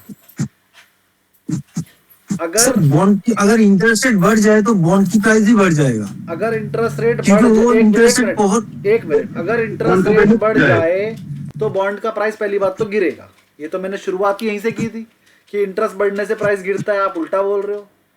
ये तो शुरुआत ही यहीं से हुई थी ना। इंटरेस्ट रेट बढ़ते हैं तो प्राइस गिर जाते हैं पिछले बॉन्ड के। ये तो क्लियर है। पिछले डिस्काउंट प्राइस पर बिकता है। हाँ जी, यील्ड बढ़ जाएगा सर। यील्ड यील्ड के बाद इंटरेस्ट रेट बढ़ गया तो पुराना बॉन्ड खरीदने के लिए वो कम रेट पर खरीदेगा। हाँ, प्राइस गिर जाएगा। हाँ, तो मैं प्राइस नहीं पूछा आपकी बार, मैंने पूछा यील्ड। हाँ सर यील्ड बढ़ जाएगा सर। यील्ड बढ़ जाएगा कह रहे, क्योंकि प्राइस गिर जाएगा। जब हमारे इंटरेस्ट रेट बढ़ते यील्ड बढ़ हैं जाएगा। तो हमारी यील्ड भी इंटरेस्ट रेट के बराबर हो जाती है। अगर पहले यील्ड हमारी 5 थी और इंटरेस्ट रेट 5 से बढ़ के 6 हो जाए तो हमारी यील्ड इस बार भी 5 से बढ़ के 6 हो जाती है। मैंने बताया था ना, हमारी यील्ड उसके बिल्कुल बराबर हो जाती है। तो अगर इंटरेस्ट रेट बढ़ते हैं तो यील्ड बढ़ती है, इंटरेस्ट रेट गिरता है तो यील्ड भी गिरती है। ये बिल्कुल सेम चलते हैं। ये पॉजिटिव रिलेशनशिप में है इंटरेस्ट रेट के साथ। इंटरेस्ट रेट अगर 5 है तो यील्ड भी 5 रहेगी, इंटरेस्ट रेट अगर 6 है तो यील्ड भी 6 हो जाएगी। क्योंकि इन्वेस्टर हमेशा सेम तरीके से नापता है लॉन्ग टर्म में अपने बॉन्ड्स को। चलिए, बहुत बढ़िया। थोड़े से क्वेश्चन में मैंने इस तरह के बना रखे हैं बुक में, वो सॉल्व कर लेना। थोड़ा सा आगे बढ़ते हैं। अब ये सही चल जाए तो आगे बढ़ पाएंगे हम।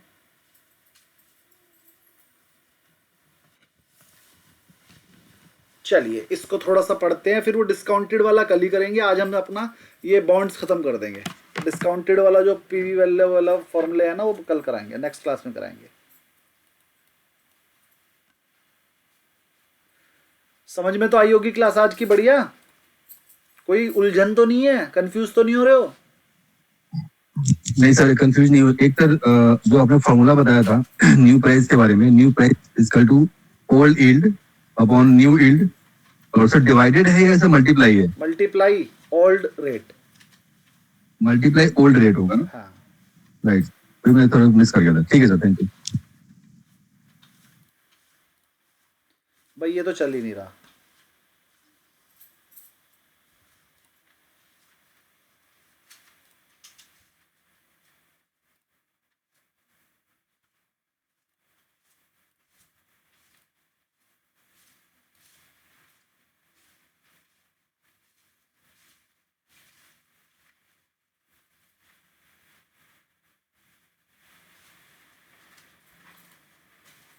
चलिए जी,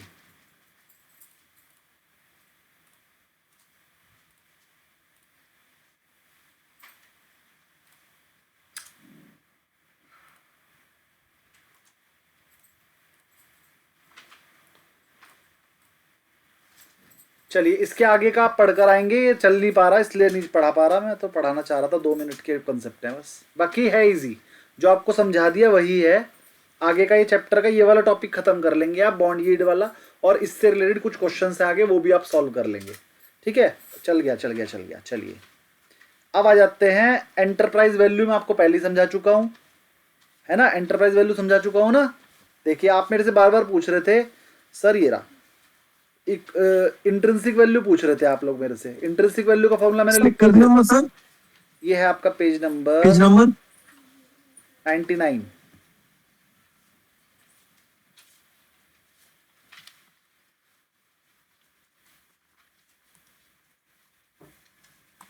एंटरप्राइज वैल्यू इंट्रिंसिक वैल्यू नहीं क्लियर हुई है साहब। बता देते हैं। इंटरप्राइज वैल्यू है ये 99 वाला सर। हाँ, पहले मैं इंट्रिंसिक वैल्यू एक बार बता देता हूँ, फिर मैं एंटरप्राइज वैल्यू बता देता हूँ। इंट्रिंसिक वैल्यू मतलब एक शेयर होल्डर की क्या वैल्यू है, तो इसमें हम इक्विटी शेयर की जो कैपिटल नंबर है, कितना है? पेज नंबर अभी तो मैं अपनी तरफ से लिखवा रहा हूँ, आपको स्क्रीन दिख रही होगी मेरी। Equity share capital plus preference share capital plus जितने भी क्वेश्चन में रिजर्व एंड सरप्लस लिखे हो, reserve and surplus, minus expense अगर कोई हो, मिसलेनियस एक्सपेंडिचर, गुडविल वगैरह, तो वो माइनस कर दे, ये तो आएगी इंट्रिंसिक वैल्यू। कंपनी की एक बैलेंस शीट होती है ऐसे, यहां पर equity share capital, preference share sir minus sir cash and cash equivalent बोला था ना, वो तो मैंने एंटरप्राइज वैल्यू में बोला था, अभी नहीं आया वो। एक होते हैं इक्विटी शेयर कैपिटल, एक होती है प्रेफरेंस शेयर कैपिटल, कंपनी में रिजर्व एंड सरप्लस भी होते हैं, फिर बहुत सारी लाइबिलिटी होती है, क्रेडिटर, लोन वगैरह, वो उनकी मैं बात नहीं कर रहा हूँ, बस ये 3 चीजें लेनी है ऊपर की। और कभी कभी यहाँ पर ना बहुत ऐसा मिसलेनियस एक्सपेंडिचर लिखा रहता है कोई ना कोई, जैसे प्रिलिमिनरी एक्सपेंसेस, यहाँ पर फिक्स एसेट होती है बड़ी सारी, लैंड, बिल्डिंग, मैं उनकी बात नहीं कर रहा हूँ, बस प्रीमियम एक्सपेंसेस की बात कर रहा हूँ। तो मैं क्या करूंगा, इसको ऐड करूंगा, इसको ऐड करूंगा, इसको ऐड करूंगा, और उसमें से इसको माइनस कर दूंगा। तो अब जो आंसर निकल कर आया वो है मेरी intrinsic value. Total intrinsic value को अगर नंबर ऑफ शेयर्स डिवाइड कर देंगे तो 1 शेयर की आ जाएगी। तो मेन बात यह है कि मैं इक्विटी, प्रेफरेंस और रिजर्व को ऐड करूंगा और उसमें से प्रीमियम एक्सपेंसेस को लेस कर दूंगा। एक तरीका तो ये है इंट्रिंसिक वैल्यू निकालने का। दूसरा तरीका ये है कि जो बची हुई आइटम उन्हें ऐड कर लो और बची हुई को लेस कर दो, तो फिर ये भी इंट्रिंसिक वैल्यू ही निकलेगी। बात तो एक ही है ना, मान लो ये 300 रुपए की थी, ये 400 की थी, ये 500 की थी, तो ये हो गए 4 3 7 5 12, और ये 300 की थी, तो टोटल 1500 सर हुए। जो आप लिख रहे हैं दिखाई नहीं दे रहा, सबको नहीं जो दिख रहा लिख रहे क्या? हैं दिखाई नहीं दे रहा। नहीं सर, सभी ये को दिख रहा है सर, दिख रहा है मेरे को, दिख रहा है दिख ना, रहा है। दिख रहा है। फिर दोबारा देखिए सर, आपको दिख रहा है क्या? दिखा विद्यार्थी जी? दिख रहा है। दिख रहा है सर। चलिए जी, तो ये 1500 हुआ। अब मान लीजिए फिक्स एसेट, लैंड वगैरह, ये वाली चीज 1200 थी और ये 300 थी। तो अब एक तरीका तो ये है कि आप इन, देखिए मैं रेड पेन बना रहा हूं इसे जरा,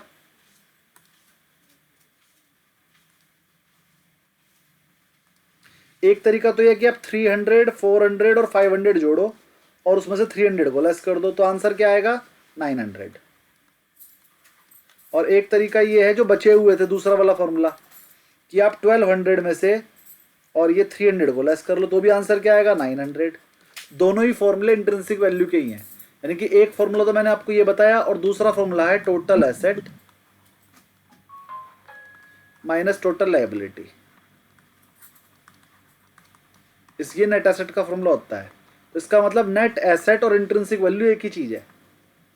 जब हम टोटल एसेट के अंदर हम सिर्फ एसेट लेंगे, एक्सपेंसेस नहीं लेंगे, और टोटल लाइबिलिटी के अंदर सिर्फ लाइबिलिटी लेंगे, रिजर्व, सरप्लस, इक्विटी शेयर और प्रेफरेंस शेयर को नहीं लेंगे। तो ये दोनों फॉर्मूले से एक ही आंसर निकल के आता है। तो आप अपने पास दोनों फॉर्मूले लिख लीजिए।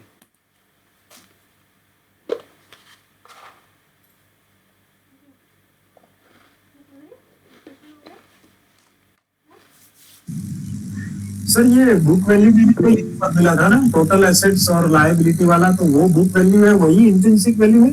बिल्कुल।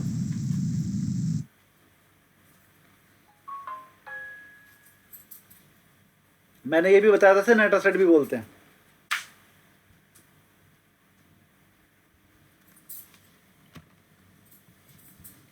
सर इंट्रिंसिक वैल्यू जो है वो किसी स्टॉक की निकालने के लिए उसे इंट्रिंसिक वैल्यू कहते हैं, वो पूरी कंपनी की नहीं है, पूरी वो सिर्फ कंपनी की stock से- इंट्रिंसिक वैल्यू पूरी कंपनी की निकलती है। अभी 900 रुपए निकल के आए, पूरी कंपनी के निकल के आए हैं। इसे नंबर ऑफ शेयर से डिवाइड कर दोगे तो एक शेयर की निकल जाएगी। तो ये सर किसी भी इंटरप्राइज का वैल्यू निकालने के लिए तो इसी तो ये सब चीज तो करना पड़ता है। हाँ, निकल जाएगी बिल्कुल। जी मानस जी, क्वेरी बोलिए।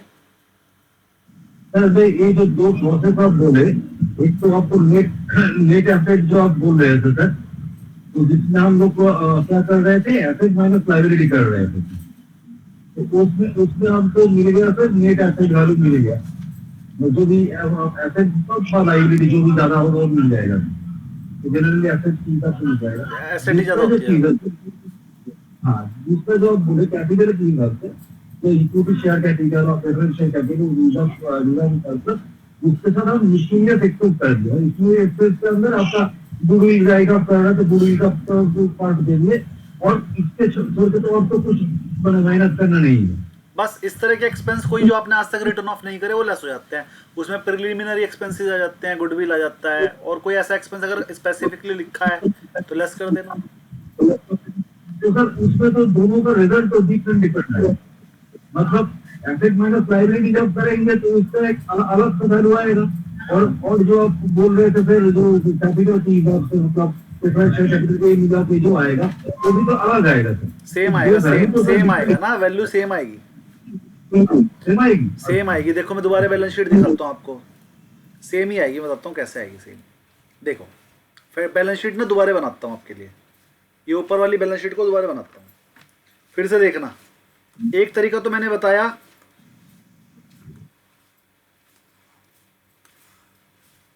Equity share capital, preference share capital, reserve and surplus minus miscellaneous expenditure. इनके आगे मैंने लिख लिया एक्स एक्स एक्स एक्स। तो तीन, एक तरीका तो यह है कि इधर वाले सारे एक्स जोड़ दो, इधर वाले एक्स माइनस कर दो। फिर दूसरा तरीका है टोटल एसेट्स वाई और टोटल लायबिलिटी वाई। अच्छा अब मुझे बताओ यहां पर क्या है, 3x प्लस वाई। टोटल यहाँ का क्या आएगा, 3x प्लस वाई ही आएगा टोटल। तो बैलेंस शीट तो हमेशा इक्वल होती है। अब अगर बैलेंस शीट की ये तीन चीजें जोड़कर मैं एक माइनस कर रहा हूं तो क्या बचा, 2x। और अगर मैं एक y जोड़कर उसमें से एक y लेस कर रहा हूं तो क्या बचा, 0। मतलब ओवरऑल मतलब मैं इनको फिगर दे देता हूँ। इक्विटी शेयर कैपिटल को 100 रुपये दे दिया, प्रेफरेंस को भी 100 दे दिया, रिजर्व को भी 100 दे दिया, इसको 50 दे दिया, फिर इसको मैंने 500 दे दिया, तो ये 550 हो गया टोटल। तो 300 लेस करके 250 ही आएगा। अब आप चाहो तो एक्स एक्स वालों का आंसर देख लो, वो भी 250 आएगा, और चाहो तो वाई वाई वालों का आंसर देख लो, वो भी 250 आएगा, क्योंकि अल्टीमेटली बैलेंस शीट तो इक्वल है ना। तो ये हमेशा इक्वल आएगा दोनों तरफ। एक्सपेंस क्या होता है सर? क्या कह रहे हैं? Miscellaneous expense? हाँ जी, लेस करने होते हैं। फिर वो आपकी आवाज नहीं आ तो वो रही। क्या क्या उसमें आता है? हाँ, मिसलेनियस एक्सपेंडिचर में ऐसा मिसलेनियस एक्सपेंस में क्या क्या आता है? ऐसी कोई भी एक्सपेंस जो बैलेंस शीट में नजर आ रही हो, कोई भी एक्सपेंस। ठीक है, तो दो तीन चीजें बता देता हूँ जो आती हैं। एक तो प्रिलिमिनरी एक्सपेंसेस आता है, प्रिलिमिनरी एक्सपेंसेस, ठीक है। बस बाकी मिसलेनियस एक्सपेंडिचर के नाम से ही आएगा जो भी आएगा। Okay sir. चलिए आगे बढ़ते हैं थोड़ा सा। अब मैं एंटरप्राइज वैल्यू पे जा रहा हूँ। अभी मैंने आपको क्या बताया, इंट्रिंसिक वैल्यू। अब मैं अगली चीज बता रहा हूँ, एंटरप्राइज वैल्यू। वो जरा ध्यान समझिएगा। अब इंट्रिंसिक वैल्यू तो आपको निकालना आ गया, तो enterprise value EV equal to, जो इंट्रिंसिक वैल्यू होती है वो तो लेनी है, प्लस डेट और माइनस कैश। ये फॉर्मूला है। तो एंटरप्राइज वैल्यू सीखने के लिए पहले इंट्रिंसिक वैल्यू आपको निकालनी ही पड़ेगी।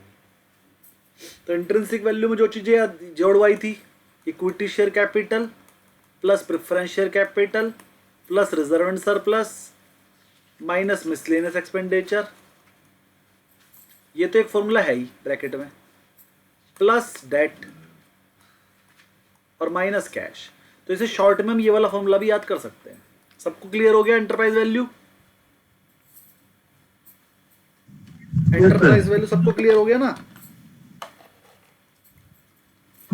इंटरप्राइजेस वैल्यू में हम reserve and surplus value add करें या नहीं करेंगे? जब करोगे, जब इंट्रिंसिक वैल्यू निकालनी है तो इंट्रिंसिक वैल्यू क्या बिना रिजर्व एंड सरप्लस के निकल जाएगी? करोगे, बिल्कुल करोगे। तो सर ये हुआ कि जब मुझे इंटरेस्टिंग वैल्यू निकालनी होगी, इसके लिए सॉरी, जब मुझे इंटरप्राइजेस वैल्यू निकालनी होगी इससे पहले मुझे इंटरेस्टिंग वैल्यू निकालनी होगी, तभी इंटरप्राइजेस वैल्यू निकलेगा। पहले इंट्रिंसिक वैल्यू निकाल लोगे, फिर डेट। डेट का मतलब यहाँ पर लॉन्ग टर्म लोन है, जितने भी bank loan, long term loan होंगे, डिबेंचर होंगे, बॉन्ड्स होंगे, वो जोड़ दोगे और उसमें से कैश एंड कैश इक्विवेलेंट को लेस कर दो। कैश एंड कैश इक्विवेलेंट का मतलब क्या होता है? एक तो कैश, एक बैंक, एक मार्केटेबल सिक्योरिटी, बस तीन चीजें होती हैं। लाइक बैंक डिपॉजिट सर, या फिर बैंक के डिपॉजिट्स को बोलेंगे बैंक, ना एफडी, सर? सब, एफडीज भी, राइट, ओके। हर वो चीज जो आप कैश में एकदम से कन्वर्ट कर सकते हो। सर एंटरप्राइज वैल्यू का आपने जो नीचे में लिखा है कि market capitalisation plus total debt minus cash and cash equivalent, वो भी बता रहे ये हैं। फॉर्मूला आपने लिखा है। देखिए, इंट्रिंसिक वैल्यू अगर निकाल सकते हो तो इंट्रिंसिक वैल्यू रखना पड़ेगा। अगर इंट्रिंसिक वैल्यू ना निकाल पाओ तो फिर यहाँ पर मार्केट कैप रखनी पड़ेगी। मार्केट कैप मतलब number of share into market price. तो अब कैसे करेंगे?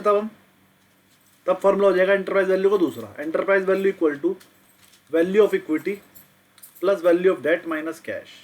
फॉर्मूला वही है पर लिखने और कैलकुलेट करने के तरीके अलग अलग। वैल्यू ऑफ इक्विटी कैसे निकलेगी? जितने भी नंबर ऑफ शेयरों से मार्केट प्राइस से मल्टीप्लाई कर दो, वैल्यू ऑफ इक्विटी आ जाएगी। वैल्यू ऑफ डेट क्वेश्चन में गिवन होगी, कैश क्वेश्चन में गिवन होगा, तो निकल जाएगी। तो अल्टीमेटली एंटरप्राइज वैल्यू है क्या?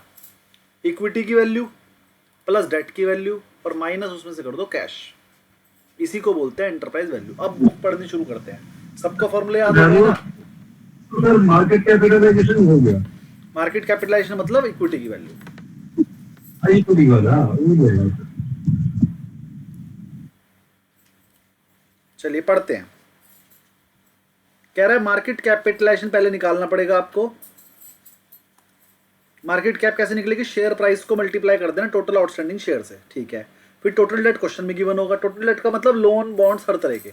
और कैश एंड कैश इक्विवेलेंट का मतलब ऐसी चीज जो एकदम से कैश में कन्वर्ट किया। चलिए इसका एक क्वेश्चन करके देखते हैं। मार्केट में कुछ शेयर का प्राइस चल रहा है 500 रुपए का। कंपनी के टोटल शेयर है 10 लाख, तो 10 लाख इंटू 500 कर देंगे तो हो जाएगा 5000 लाख। 5000 लाख को 50 करोड़ भी बोलते हैं। 50 करोड़ तो मार्केट की कैपिटलाइजेशन हो गई। चलो जी, 500 करोड़ तो ये बन गए हमारे मार्केट कैप। और डेट क्वेश्चन में गिवन 20 करोड़, तो 20 करोड़ वो ऐड कर दो, तो 50 करोड़ प्लस 20 करोड़ 70 करोड़ हो गए। और 5 करोड़ का हमारे पास कैश है तो 65 करोड़ हमारा आंसर आ गया। इजी है भाई। 10 लाख शेयर इंटू 500 करके 50 करोड़ की वैल्यू आ गई इक्विटी की। 20 करोड़ के हमारे डेट थे, 70 करोड़ हो गए। इसमें से 5 करोड़ लेस कर दो इक्विटी, वो कैश, 65 करोड़ आंसर आ गया। किसी को समझ में ना आया हो तो बोलिए। अच्छा, अभी एक बात बताइए, हमारे को जरूरत क्या पड़ी सर ये एक एंटरप्राइज वैल्यू निकालने की? चलो इक्विटी की इंट्रिंसिक वैल्यू निकालने की जरूरत पड़ी, हम शेयर खरीदना चाहते हैं। भाई कंपनी का अगर शेयर खरीदना है तो उसकी वैल्यू तो पता होनी चाहिए, तभी तो खरीदेंगे।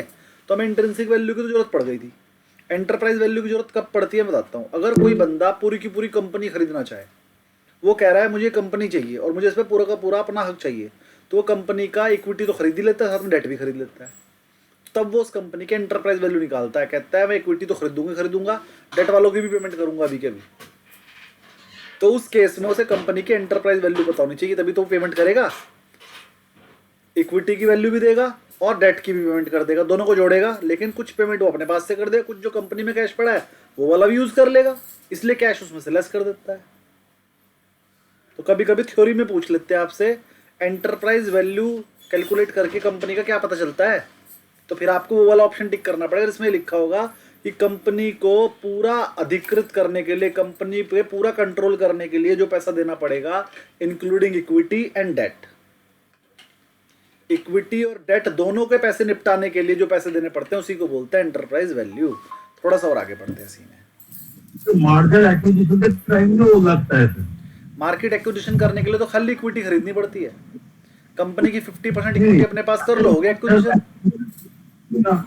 कोई कंपनी को मैं अगर एक्विजिशन करना चाहूंगा, अगर खरीदना चाहूंगा, तो कोई कंपनी का मार्जिन होना है तो उसका वैल्यू निकालने के लिए तो लगता है सर, ये तो बोलो। वैल्यू निकालने के लिए जो होता है वो तो खाली इक्विटी की वैल्यू निकलती है। मर्जर करने के लिए तो इक्विटी की वैल्यू निकलती है, डेट तो एज इट इज रहेंगे। लेकिन अगर आप मर्जर नहीं कर रहे हो, आप उस कंपनी को एक्वायर कर रहे हो, खरीद ही रहे हो, खरीदने के लिए आपको दो तरीके हैं, एक तो खाली इक्विटी खरीद लो, तो उस केस में इक्विटी तो आप हो गए, लेकिन डेट की बात भी तो माननी पड़ेगी ना, जिसने कर्जा दे रखा है उनकी बात नहीं मानोगे। अगर आप चाहते हो कि पूरा आधिपत्य आपका ही रहे, आपको किसी की पूछना ही ना पड़े कुछ, तो आप इक्विटी भी खरीद लो, डेट भी खत्म करो पैसे देके। तो इक्विटी और डेट जब दोनों की वैल्यू निकालनी होती है तो एंटरप्राइज वैल्यू होती है। जी आशीष जी क्वेरी बोलिए। सर मैंने एंटरप्राइज वैल्यू का लास्ट एक दो दिन पहले ही पढ़ा था रिवीजन के रिगार्डिंग। तो कंडीशन वहाँ पे ये थी, मुझे आईडिया एक्चुअल डॉट करेक्ट नहीं पता चल रहा कि कहाँ पे मैंने ये पढ़ा था। वहाँ पे जो एक तरीके से ब्रांड वैल्यू होती है और ये यानी कि नॉन करंट एसेट टाइप के जो होते हैं, ये जो जिनको इंटेंजिबल एसेट्स होते हैं, तो इनको ये भी ऐड होते हैं। वहाँ पे लिखा शायद से नहीं था कि ये चीज ऐड नहीं होती, लेस होते अगर हैं। इंटेंजिबल एसेट्स होंगे तो वो मिसलेनियस एक्सपेंडिचर का पार्ट होते हैं। आपको शुरू में ही बता दिया है कि इंट्रिंसिक वैल्यू निकालते समय वो लेस हो जाते हैं, और जब हमें एंटरप्राइज वैल्यू निकालनी पड़ती है तो उससे पहले हमें इंट्रिंसिक वैल्यू चाहिए। तो इंट्रिंसिक वैल्यू निकालते समय मिसलेनियस एक्सपेंडिचर लेस होगा, उसमें इंटेंजिबल एसेट ही आती है सारी। ओके ठीक है, तो वो नहीं लेनी है। ठीक है, चलिए आगे बढ़ते हैं। कोई क्वेरी हो किसी? सुराजीत जी क्वेरी है क्या कोई? सर बोल रहा हूँ, आपने जो बोला ना, अगर मर्जर करूंगा, कोई एक दो कंपनी अगर मर्जर होगा तो एक कंपनी देखेगा नहीं कि कितना परसेंटेज में मर्जर होगा, कैसे होगा, क्योंकि उसका अगर बहुत बड़ा अगर उसका लोन रहेगा तो मर्जर करते वक्त उसको हिसाब में नहीं लेगा क्या? हिसाब में तो लेगा, लेकिन पेमेंट थोड़ी कर रहा है वो उसकी लोन की। लोन तो एज इट इज रहेगा नई कंपनी में, तो वहां पर वो एंटरप्राइज वैल्यू सिर्फ तब निकाली जाती है जब वो लोन की पेमेंट भी करना चाहे। एंटरप्राइज वैल्यू है क्या कि अगर मैं आज ही इक्विटी की भी पेमेंट कर दूं और लोन की भी पेमेंट कर दूं तो कितने पैसे देने पड़ेंगे। जब उसे लोन की पेमेंट करनी होगी तो एंटरप्राइज वैल्यू निकलेगी, अगर उसे सिर्फ इक्विटी की पेमेंट करनी होगी तो इंट्रिंसिक वैल्यू निकलेगी। मर्जर के टाइम पर हमेशा इक्विटी की ही पेमेंट की जाती है, लोन की नहीं की जाती। ठीक है। वो थोड़ा सा और पढ़ते हैं इसके बारे में और अच्छा आ जाएगा। Effect of debt and cash on enterprise value. अगर आपके कंपनी के ऊपर डेट भी है और कैश भी है तो उसका एंटरप्राइज वैल्यू पे क्या फर्क पड़ेगा। देखो, अगर हाइयर डेट है तो एंटरप्राइज वैल्यू ज़्यादा हो जाएगी, अगर ज़्यादा कैश है तो एंटरप्राइज वैल्यू कम कर देगा, क्योंकि कैश तो कम कर देता है, एंटरप्राइज वैल्यू माइनस हो जाता है। तो पेपर में ही आ सकता है कि हाइयर डेट से एंटरप्राइज वैल्यू पे क्या इफेक्ट पड़ेगा, तो आप बोलोगे वो इंक्रीज हो जाएगी। अगर ज़्यादा कैश है तो उससे एंटरप्राइज वैल्यू आपकी कम हो जाएगी। समझ में आ गए? कोई क्वेरी तो नहीं है इस चीज में? कॉलेबल बॉन्ड में आपको पहले ही पढ़ा चुका हूं। एक बार बोलिएगा सर। अगर वो कह रहा है कि अगर आपकी क्वेश्चन कह रहा है कि अगर डेट की वैल्यू ज्यादा है, अगर आपके डेट की वैल्यू ज्यादा है, अगर डेट की वैल्यू ज्यादा है तो एंटरप्राइज वैल्यू भी ज्यादा हो जाएगी, बिल्कुल ठीक बात है। और वो कह रहा है अगर कैश की वैल्यू ज्यादा हो गई तो एंटरप्राइज वैल्यू गिर जाएगी, बिल्कुल ठीक बात है भाई। कैश तो माइनस होता है ना, कैश जितना बड़ा होगा एंटरप्राइज वैल्यू उतना गिरेगी, और अगर डेट बढ़ेगा तो एंटरप्राइज वैल्यू बढ़ेगी। इजी है ना? पेपर में भी हाँ जी करके सही आंसर देके आना, समझ के, गलत नहीं करना है वहां पे। समझ में आ गया सबको? सबको आ गया? इसको ऐसे समझाइए ना सर। समझ गया? समझ गए सब? कोई समझ गए? कंपनी समझ गए? है। समझ गए? कंफ्यूज हो जाएंगे सब, अलग अलग तरीके से समझ के। राधा जी क्वेरी है क्या कोई? हाँ है सर। बोलिए बोलिए। यहाँ पर डेट बोले तो लोन जी। borrowed by the company सर। बिल्कुल बिल्कुल। आगे बढ़ते हैं, देन बोलिए। इंट्रिंसिक वैल्यू में अगर बढ़ जाए तो इंट्रिंसिक Debt वैल्यू बढ़ बढ़ेगा जाएगी तो एंटरप्राइज वैल्यू बढ़ेगी। और इंट्रिंसिक वैल्यू कम होगा तो एंटरप्राइज वैल्यू कम एंटरप्राइज होगा। वैल्यू भी कम हो जाएगी। जितनी चीजें प्लस में है वो प्रोपोर्शनेटली रिलेटेड रहती हैं, और जितनी चीजें माइनस में है वो इन्वर्सली रिलेटेड रहती है। इन्वर्सली का मतलब जो कैश है Yeah. वो उल्टा तरफ से, मतलब ये बढ़ेगा तो वो कम होगा, वो कम होगा तो ये बढ़ेगा, उल्टा होता है। और जो प्लस वाले आइटम है वो पॉजिटिवली है, वो बढ़ेगा तो वो भी बढ़ेगा, वो घटेगा तो वो भी घटेगा। ठीक है, आगे बढ़ते हैं। ठीक है सर। चलिए, ये मैं आपको पढ़ा चुका हूँ, बॉन्ड्स वगैरह, कॉलेबल बॉन्ड्स वगैरह पढ़ा चुका हूँ। ठीक है जी। अब इसमें एक है, ये सब मैं पढ़ा चुका हूँ, शायद लेसन खत्म हो गया है इसके बाद। ये फिर हैंग हो गया क्या? सर ये कॉल पीरियड और कॉल प्राइस वाला थोड़ा पढ़ा दीजिए ना। कॉल पीरियड तो बताया था 101 में। मैंने बताया था। कॉल पीरियड, जब आप कॉलेबल बॉन्ड इशू करते हैं तो आपके पास एक ऑप्शन होता है कि आप उसे कुछ टाइम के बाद चाहो तो रिडीम कर सकते हैं, कॉल कर सकते हैं। तो जितने टाइम तक आप उसे रिडीम नहीं कर सकते उसे लॉक इन पीरियड या फिर कॉल पीरियड बोला जाता है। जितने टाइम तक आप उसे रिडीम कर नहीं सकते, शुरू में 2-3 साल होता है वो, तो उतने टाइम को क्या बोला जाता है? कॉल पीरियड या फिर लॉक इन पीरियड। पेपर में कॉल पीरियड आएगा, कॉल पीरियड बोल देना। और जिस रेट पे आप उसे रिडीम करोगे, अगर बीच में रिडीम करोगे, तो उस वाले प्राइस को बोलते हैं कॉल प्राइस। जी तिवारी जी बोलिए। सर आज एक न्यूज थी, आवाज आ रही है सर? हाँ बढ़िया। आज एक न्यूज थी कि विप्रो बाईबैक कर रहा है अपने शेयर को 250 रुपए पे। ठीक है, इसका क्या मतलब? पुरानी न्यूज है पहले तो, ये आज की नहीं है, बहुत पुरानी है। विप्रो का रेट क्या चल रहा है इस टाइम? 206 रुपए। अगर आपके पास विप्रो के शेयर हैं तो कंपनी बायबैक कर रही है, आपको 250 रुपये मिलेंगे। लेकिन गारंटी नहीं है कि आपको ही मिल जाएंगे, क्योंकि कंपनी कर रही है मान लो 2 लाख शेयर का है 50 लाख, तो फिर वही ओवर सब्सक्रिप्शन। आप जिसके पास शेयर है वो कंपनी को ऑफर कर सकता है। कंपनी जो है कंप्यूटर पे देखेगी और आपके 15,000 करोड़ शेयर वो बायबैक कर रही है। अगर आपका नाम आ गया तो 250 रुपये मिल जाएंगे आपको। अगर आपका नाम नहीं आया तो 206 का शेयर है, बेच लेना।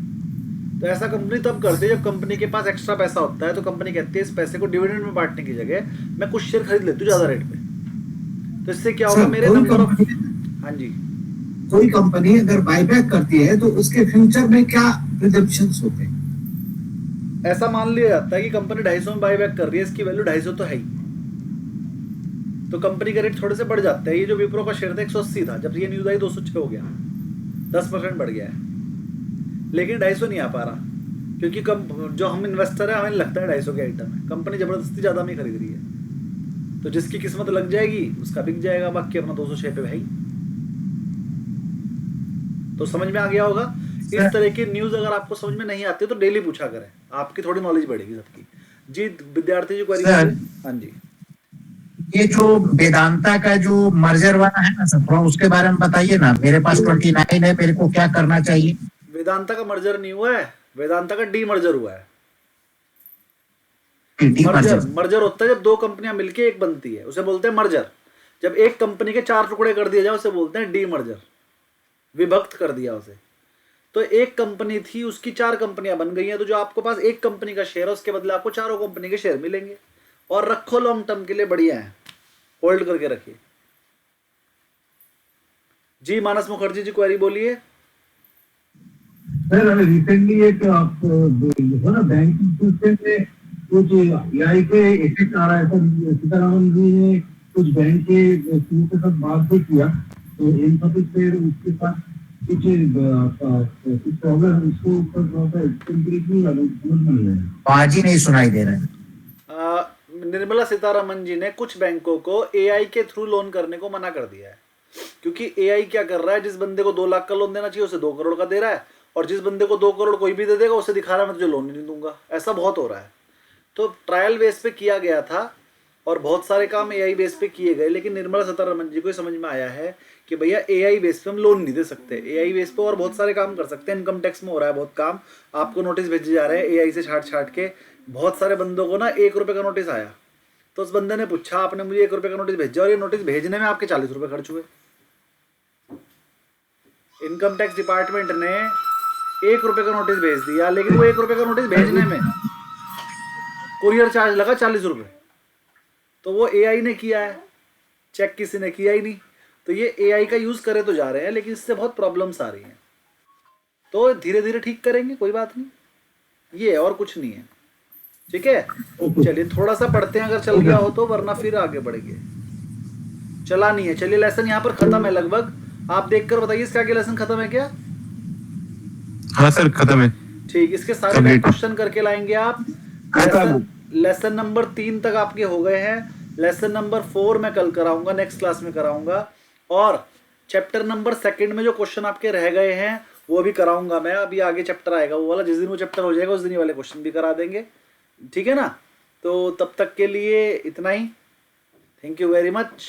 शब्बा खैर, गुड नाइट, राधे राधे, शुभ रात्रि। हरे कृष्णा। हरे कृष्णा। हरे कृष्ण। हरे कृष्ण हरे कृष्ण। हरे कृष्ण।